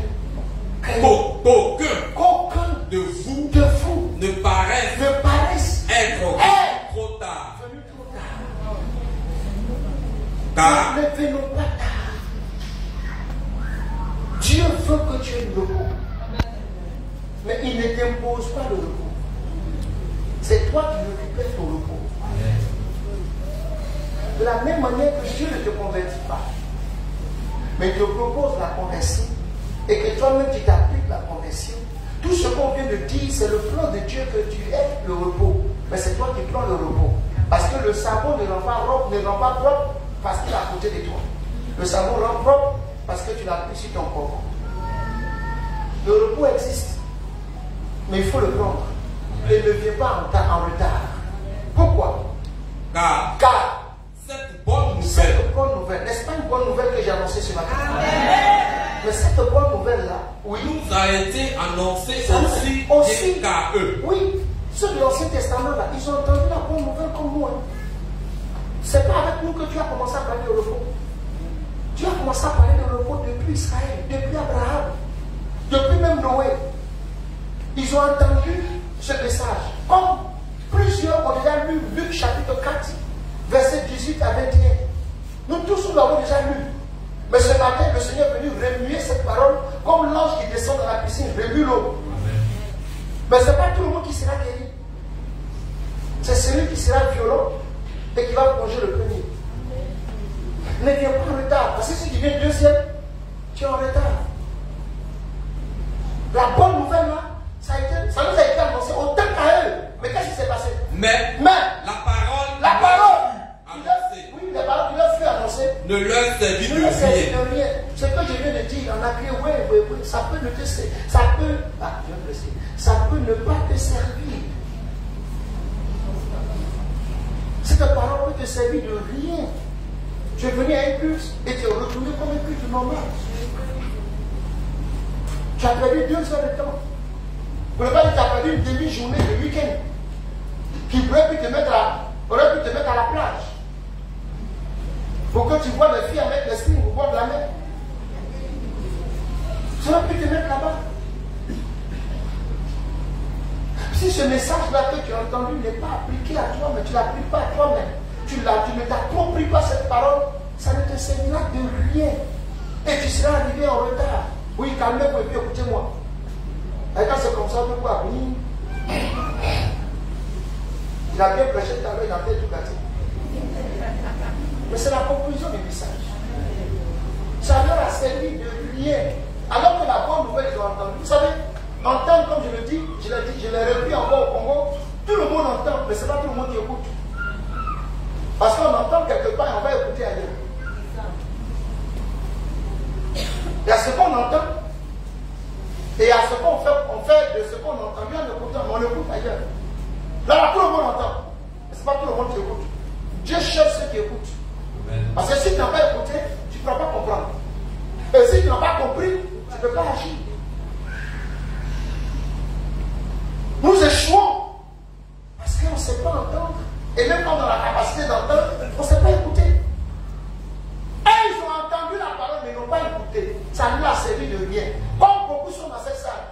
prier, si on demande tout à l'heure, quand le terme du message, on va prêcher. Papa, il a dit quoi même? Papa, c'était sûr. Dans ce qu'il a dit, il y a eu une bonne nouvelle. Il a dit une bonne nouvelle. Il a dit mon voyage, oui. Tu l'as bien retenu. Parce que tu t'es distrait. Mais tu vas arriver en retard. Et les retardataires ne réussissent pas aux examens. Continue. Parce qu'elle ne trouva pas de la foi. Ne trouva pas de la foi. Donc ce que tu viens d'entendre, si tu écoutes et que tu as foi en ça, ça va te servir à quelque chose. Amen. Continue. Parce qu'elle ne trouva pas de la foi chez ceux qui l'entendent. Pour nous qui avons cru. Je parle à ceux qui ont cru, je ne parle pas à tout le monde. Je parle à quelqu'un qui croit ce matin. Ah, ils m'ont pas entendu. Je parle à quelqu'un qui croit que la parole vient de Dieu. Je parle à quelqu'un qui croit que ce message peut changer son histoire. Vous savez, on devient les messages. Depuis notre enfance, on devient les messages. Quand tu vas à l'école, ce n'est pas pour autre chose, c'est pour devenir le message. Ce qu'on enseigne en classe, c'est ce que tu deviens. Les professeurs et les maîtres nous façonnent. Moi, je suis arrivé au CP1. Je ne comprends pas français. Je ne savais même pas qu'on faisait la liaison. Je ne sais pas. Au CP2, on fait des histoires à la récréation. Parce que quelqu'un veut nous rapporter quelque chose. Et alors, on nous envoie devant le maître. Et puis je peux expliquer. C'est mon diable connu. Je ne comprends pas français. On m'a frappé parce que je ne comprends pas français. Je vais expliquer. Il a dit non, monsieur, lui là, il nous a dit que. Et puis le maître dit non, lui là, il nous a dit, il nous a dit, il n'était pas là-bas. Quand on faisait par là, il n'était pas là, monsieur. Lui, il nous a dit, le monsieur me tait. Il nous a dit, il nous a dit, monsieur, je vous dis que Zadi n'était pas là. Jusqu'à ce qu'il arrive à me faire comprendre que ce n'est pas de Zadi les questions, mais c'est la liaison. On devient le message. Ce que tu entends, que tu crois, tu deviens ce que tu entends. C'est pourquoi la foi vient de ce qu'on entend, et ce qu'on entend vient de la parole de Christ. Ils n'ont pas une foi en la parole qui leur a été donnée. Vous pouvez prêcher des grands messages. Des gens peuvent vous suivre. À l'étranger, être convertis, des gens peuvent être assis devant vous, ils ne seront pas convertis. Amen. Parce qu'on a le même tableau noir. On a la même maîtresse. On a le même livre. On a tous les mêmes cahiers d'oubli. Il y a un premier, il y a un dernier. Ça dépend ni de la maîtresse, ni du livre, ni du tableau, ni du cahier. Ça dépend de ton cœur que tu mets dans ce que tu entends. La bonne parole a été annoncée à eux aussi. Dieu ne fait pas de considération de personne. C'est le même plat qu'il donne. Il y a des mêmes plats. Il y en a qui mangent, ils ont indigestion. Il y en a qui mangent, ils ont constipation. Il y en a qui mangent, ils ont diarrhée. Il y en a qui mangent, ils digèrent et ils grossissent. Qu'est-ce que le plat te fait?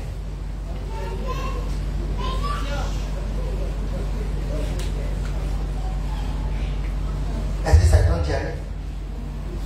Tu es constipé avec? Tu as indigestion? Moi je mange, je digère, je grossis. Continue, termine. Pour nous qui avons cru, nous entrons dans le repos. Il n'a pas dit nous rentrerons. Nous entrons dans le repos. Nous rentrons dans le repos. C'est pourquoi, quand vous sortez tôt le matin et vous rentrez tard le soir, avec le pain de l'affliction, mais le bien-aimé de l'Éternel, qui a cherché à être en relation avec Dieu et qui a trouvé le repos, quand bien même qu'il dort, Dieu lui donne autant. Je préfère chercher le repos avec Dieu que de chercher le repos par mon travail. Amen. Nous rentrons dans le repos de Dieu. Pourquoi? Selon qu'il dit, je jurais dans ma colère, ils n'entreront pas dans mon repos. Il dit cela. Quoique ses œuvres étaient achevées depuis la création du monde. Car il a parlé quelque part ainsi du septième jour. Et Dieu se reposa de toutes ses œuvres le septième jour. Et ici encore, ils n'entreront pas dans mon repos. Or, puisqu'il est encore réservé à quelques-uns, c'est pas tout le monde, je ne parle pas de tout le monde ce matin, je parle de quelques-uns que nous sommes. Nous les quelques-uns. Nous les... j'ai plus que ça pour toi. Nous les quelques-uns. C'est une affaire, le royaume c'est un tri. C'est quoi le chemin? Il est étroit, il est resserré et il est même difficile à pratiquer. Et c'est peu qui trouvent le chemin. Parce que Dieu fait le tri. Nous, les quelques-uns. Quelques-uns. Il est réservé à quelques-uns. D'y entrer. C'est nous les quelques-uns qui rentrons. Le repos du mariage, c'est nous les quelques-uns. Le repos de l'enfantement, c'est nous les quelques-uns. Le repos du travail, c'est nous les quelques-uns. Le repos du voyage, c'est nous les quelques-uns. Qui mettons notre foi dans ce que nous entendons. Qui ne rejetons pas la parole. Qui la considérons comme la parole de Dieu et elle agit en nous. Ce n'est pas nous qui voyons la parole comme un moment de sommeil. Il est venu encore. Nous on a dit, on dit il prêche seulement, il parle seulement, il voit même plus clair. Il parle seulement. Il est revenu, on lui dit, je suis revenu de voyage, Dieu m'a dit, il vient encore, il parle encore. Il y a un fini. Il va dormir et puis, quand il va finir, il doit que ses barbes blanches, cravate rouge, il a envoyé dans c'est ça qui parle. Il parle. Tout est parole. Hier, j'étais quelque part. Ça nous a étonné que Dieu a ouvert mes yeux là-bas. S'il vous donne la parole, c'est que c'est supérieur aux yeux. Ce que je suis en train de dire, si tu crois, la bonne nouvelle est pour toi. Amen. D'où je viens là, où j'ai été soulevé comme un héros, je n'ai eu aucune parole de connaissance pour quelqu'un. Ceux qui ont suivi les films, mais l'église est debout, ça pleure, ça crie, ça tombe. Je n'ai touché personne. Et nous sommes dans cette dimension où on ne va plus fabriquer ta foi, où on ne va plus croire à ta place. On te montre comment tu peux t'en sortir. Amen. Parce que quoi qu'il en soit, le pasteur va te quitter. Mais la parole ne te quittera jamais. Nous les quelques-uns, qui rentrons dans le repos. Il est réservé à nous les quelques-uns. Ma fille au fond, tu es parmi les quelques-uns, n'est-ce pas? Ma fille, tu es dedans. Dis avec moi, je suis dedans. Mes amis, rentrons. C'est lui qui nous a chassés. Et puis il a fait se battre pour qu'on revienne. Ton père était fâché avec toi. Il ne suis plus fâché. Et puis tu laisses encore dehors. Ça dépend de toi. Tu dis quoi que le mieux est au dehors? Reste au dehors. Mais moi, je retourne à la maison. Je retourne à la maison pour que les hommes travaillent pour moi. Je retourne à la maison pour que tout soit à mon service. Et je rentre dans ma position de prince et de roi. J'ai un besoin, il dit papa. Et puis c'est comment trouver pour répondre. Je suis dans le repos. Continue pour que tu termines. Or, puisqu'il est encore réservé à quelques-uns. À quelques-uns. Qui entrer. Dieu. Et ceux à qui? D'abord. La promesse. C'est pourquoi tu es supérieur à Israël. Où je suis là? Je suis supérieur à Abraham. Je suis supérieur à Israël. Ce n'est pas de la démagogie. Parce que Israël a eu la promesse. Il dit, j'ai vu vos douleurs. J'ai entendu vos cris. Je suis descendu pour vous faire sortir de ce pays de douleur, pour vous envoyer dans un territoire où coule le lait et le miel. Mais il ajoute que là-bas, vous ne serez pas au repos. Mais quand Jésus vient me prendre, il me ramène dans le jardin. Il n'y a plus combat. L'eau revient à la surface. L'eau est limpide. Les fruits sont encore bons.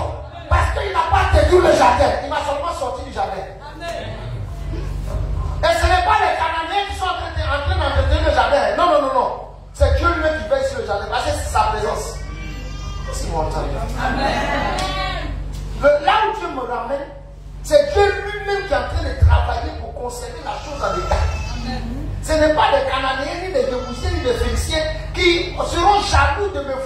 récupérer le territoire et ils vont faire combat avec moi. Où je retourne, il n'y a plus de combat. Amen. Je suis supérieur à Israël. Permettez que je vous parle. C'est parce que vous me bloquez dans le temps. Si j'ai fini de parler, on va prier. Amen. Mais il a dit, si tu n'as pas parlé assez à un enfant, si tu donnes l'exercice, il ne connaît pas. Mon fils m'a envoyé pour dire, papa, je ne comprends pas. Il dit, mais c'est vrai qu'il n'a pas lu longtemps. Moi, je ne suis pas dans ta classe, mais j'ai lu le cours une fois, 2 fois, je comprends. Donc, on parle à un enfant pour qu'il comprenne, pour réussir dans l'exercice. C'est pourquoi il prend le temps de vous parler. Mais si parler, c'est pas bon. J'ai venu faire combien? Et qu'elle passe à king.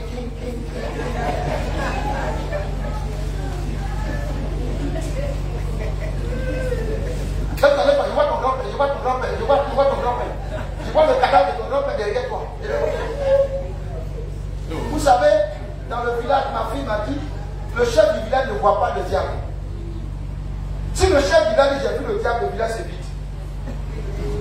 Pas le chef dit, tu as vu diable, dans ton village, il y a diable. Qui va laisser avec toi? Nous entrons. Nous me font lire. Nous entrons dans le repos de l'Éternel. Continuez de sortir. Et que ceux à qui d'abord la promesse a été faite n'y sont pas entrés à cause de leur désobéissance et leur incrédulité. En fait, le repos est là, mais tu rentres par ta foi et par ton obéissance. Amen. Si tu chantes ici que tu vis comme tu veux vivre, tu ne rentreras pas dans le repos. Amen. Pour ça, encore, il faut dire aux gens. Moi, je prie pour toi, je ne te parle pas de ça. Et puis tu commences à faire les affaires. Mais les affaires ne te donnent pas le repos. Non, quelqu'un n'a pas vu ça venir. Il n'a pas dit le prophète, ça, il n'a pas vu. Il m'a dit seulement d'aller faire affaire. Il m'a fait affaire, voilà que ça ne va pas. Mais il n'a pas vu venir qu'on allait me mettre en prison pour affaire. Il m'a dit faire affaire. Mais il fallait qu'il voie que dans l'affaire, on me mette en prison. Si Dieu te dit tout d'avance, il n'aura plus rien à te dire. C'est pourquoi le peu qui t'a dit, avant que tu avances, il faut appliquer le peu qui t'a dit pour te sécuriser. À cause de leur incrédulité, leur désobéissance. Ce que je suis en train de prêcher, ça peut ne rien te servir. Donc j'ai parlé seulement. Effectivement, ceux qui disent papa parle seulement là, c'est parce que ce que je dis à ça ne leur sert à rien. Parce qu'eux, ils ne veulent pas parler. Ils veulent Dieu a dit. Mais Dieu a dit, là, il a dit ça sur chacun d'entre vous ici. Et puis ça changeait quoi véritablement dans vos vies pour votre marche vers le royaume. Il est venu encore. Demain je m'en vais. Verset 7. Dieu fixe de nouveau un jour. Puisqu'il a demandé à des gens d'entrer, ils ne sont pas entrés à cause de leur désobéissance. Dieu, dans son amour, fixe de nouveau un autre jour. C'est à cause de toi. Il fixe de nouveau un autre jour. Et ce jour-là ne s'appelle pas lundi. Ce jour ne s'appelle pas mardi, ni mercredi, ni jeudi, ni vendredi, ni samedi, ni dimanche. Ce jour-là s'appelle aujourd'hui. Amen. Chacun a son aujourd'hui. Tout dépend de ce que tu fais dans ton aujourd'hui. Dieu fixe de nouveau un autre jour. Un jour. En disant dans David, si longtemps après, comme il est dit, plus haut, aujourd'hui, si vous entendez sa voix, n'endurcissez pas. Si vous entendez sa voix, est-ce que Dieu est en train de crier aux oreilles de quelqu'un? Est-ce que Dieu est en train de dire à quelqu'un qu'il y a le repos? Est-ce que Dieu est en train de dire à quelqu'un que sa situation peut changer? Est-ce que Dieu est en train de parler au cœur de quelqu'un? Si vous entendez sa voix aujourd'hui, vous pouvez entendre la voix, mais la suite dépend de vous.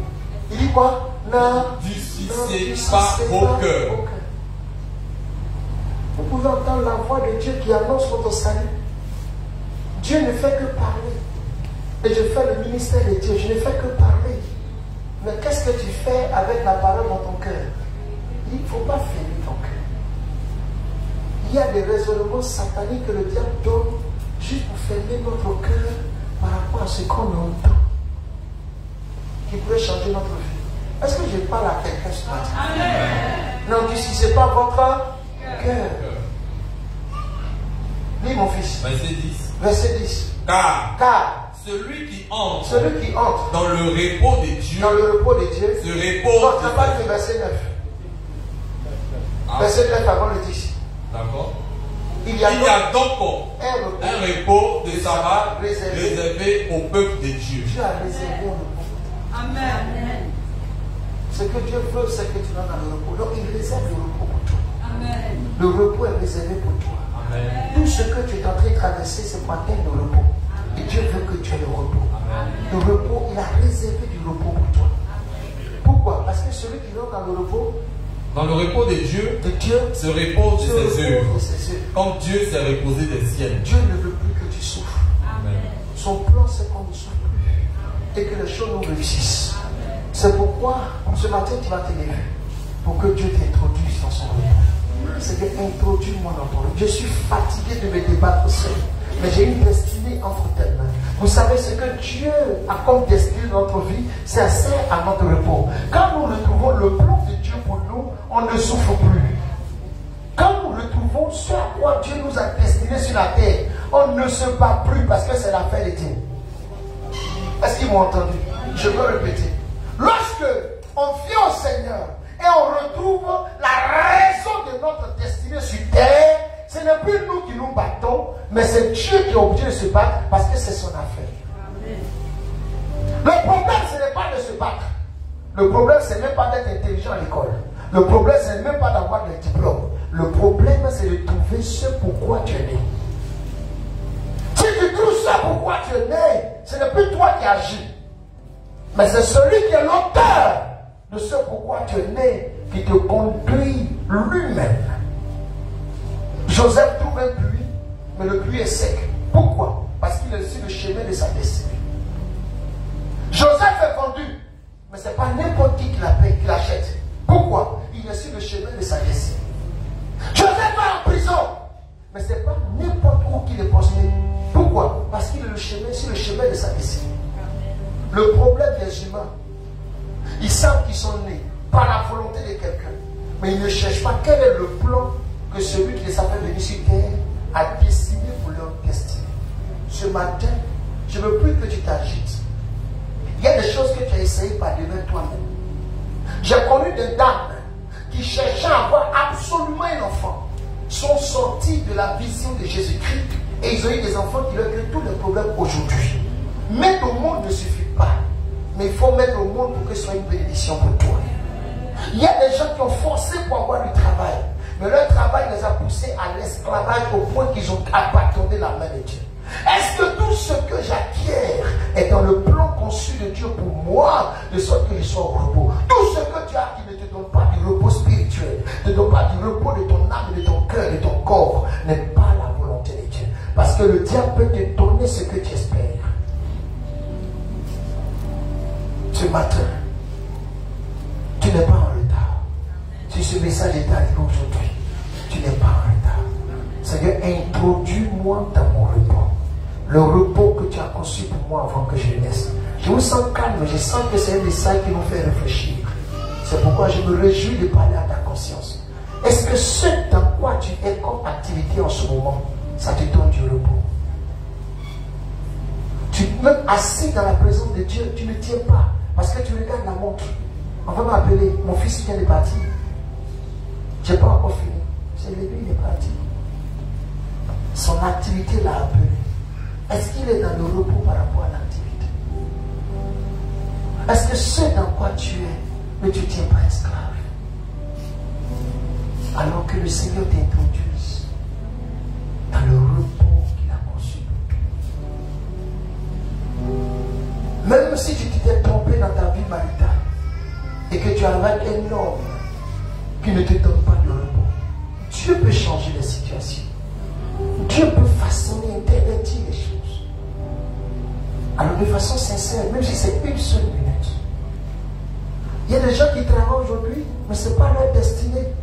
C'est parce qu'il n'y avait pas de travail qu'ils sont entrés dans ce qu'ils sont en train de faire. Mais leur âme n'est pas en paix. Ils ne sont pas dans le repos. le Seigneur lui-même façonne les choses. Je veux la tranquillité. Je ne veux pas avoir la tête lourde. Je ne veux pas avoir l'inquiétude que demain on viendra me prendre pour me mettre en prison. Parce que le travail me pousse à faire de la magouille. Le travail me pousse à faire du mensonge. Où est-ce que je suis? Je connais mon fardeau. Seigneur, décharge-moi ce matin. Lève la main vers le ciel et prie que Dieu te donne du repos. Que le Seigneur nous donne du repos. Où que tu te trouves, que Dieu te donne du repos. Seigneur, donne-moi du repos. Je suis fatigué par tout ce que je traverse. Dans mon corps, dans mon âme, dans mon esprit. Je viens à toi ce matin. Papa, en tant qu'une âme, donne-moi du repos. Le repos dans tous les domaines de ma vie. Je t'ai vu accorder le repos à Adam. Avant la chute, dans tous les domaines de sa vie. Sur le plan de la nourriture, il en avait en abondance. Sur le plan de la richesse, il en avait en abondance. Sur le plan éternel du social, il était tranquille. Même ce qu'il avait, même quand il était nu, il n'en avait plus honte. Je suis aujourd'hui maltraité par la concurrence, la rivalité. Mais ce matin, Père, j'invoque ton nom. Donne-moi du repos. Donne-moi du repos par rapport aux hôtels de famille qui font que ma vie est troublée. Donne-moi du repos ce matin. Donne-moi du repos par rapport aux accusations. Mon passé est devenu mon futur et mon présent. Le diable manipule mon passé pour troubler ma vie. Tu peux ouvrir la bouche et prier sérieusement. Tu peux ouvrir la bouche et prier dans ton cœur. Il faut que tu aies du repos. Le repos par rapport à la pauvreté qui a poussé le non-accomplissement dans ta vie. Le repos par rapport à l'humiliation que tu traverses toute ton histoire. Rien ne bouge. Seigneur, en ce jour, Père, tourne ma bouche. Donne-moi le repos. Donne le repos à mon âme. Donne le repos à mon corps. Donne le repos à mon esprit. Donne-moi le repos de ma position intellectuelle. Donne-moi le repos, Papa. Tu fais la promesse et je suis sur la route. J'arrive à destination ce matin. Pour mon travail, que je sois à destination. Pour mon enfantement, que je sois à destination. Pour mon témoignage, que je sois à destination. Pour ma santé, que je sois à destination. Fais-le par amour de toi. Je veux le repos. Console-moi comme tu as consolé Marthe et Marie. Accorde-moi le repos. Le repos financier, le repos intellectuel, le repos social, le repos familial. Je ne suis pas encore marié et je ne suis pas au repos. Donne-moi le repos marital. Donne-moi le repos, Papa. La réussite de mes enfants pour que j'ai le repos, Papa. La réussite de mon foyer pour que j'ai le repos. Je veux le repos. Tu me l'as promis, Seigneur. Je suis à toi ce matin. Introduis-moi dans ton repos pour que j'ai le repos de toutes mes œuvres. Maintenant et à jamais. Au nom de Christ Jésus. Si tu crois avoir prié avec moi, donne-moi un amen. Amen. Sur le chemin, nous sommes sur le chemin retour pour le repos. Le chemin retour, le Seigneur veut nous introduire à nouveau dans le repos dans toutes les dimensions de notre vie. Que Dieu nous bénisse ce matin. Je proclame le repos dans ta vie. Amen. Le repos dans la vie de ta maison. Amen. Le repos dans la vie de tes enfants. Amen. Le repos dans tes affaires. Amen. Que le Seigneur lui-même impose le repos. Amen. Soyez bénis dans le nom de Jésus-Christ. Que sa grâce soit avec vous pleinement. Vous qui nous avez suivis de loin, que Dieu vous bénisse. Amen. Soyez bénis. Au nom de Jésus-Christ. Disons Amen très fort. Amen. C'est fait. La parole est accomplie en ce jour. C'est fait. Alors, prends ton offrande.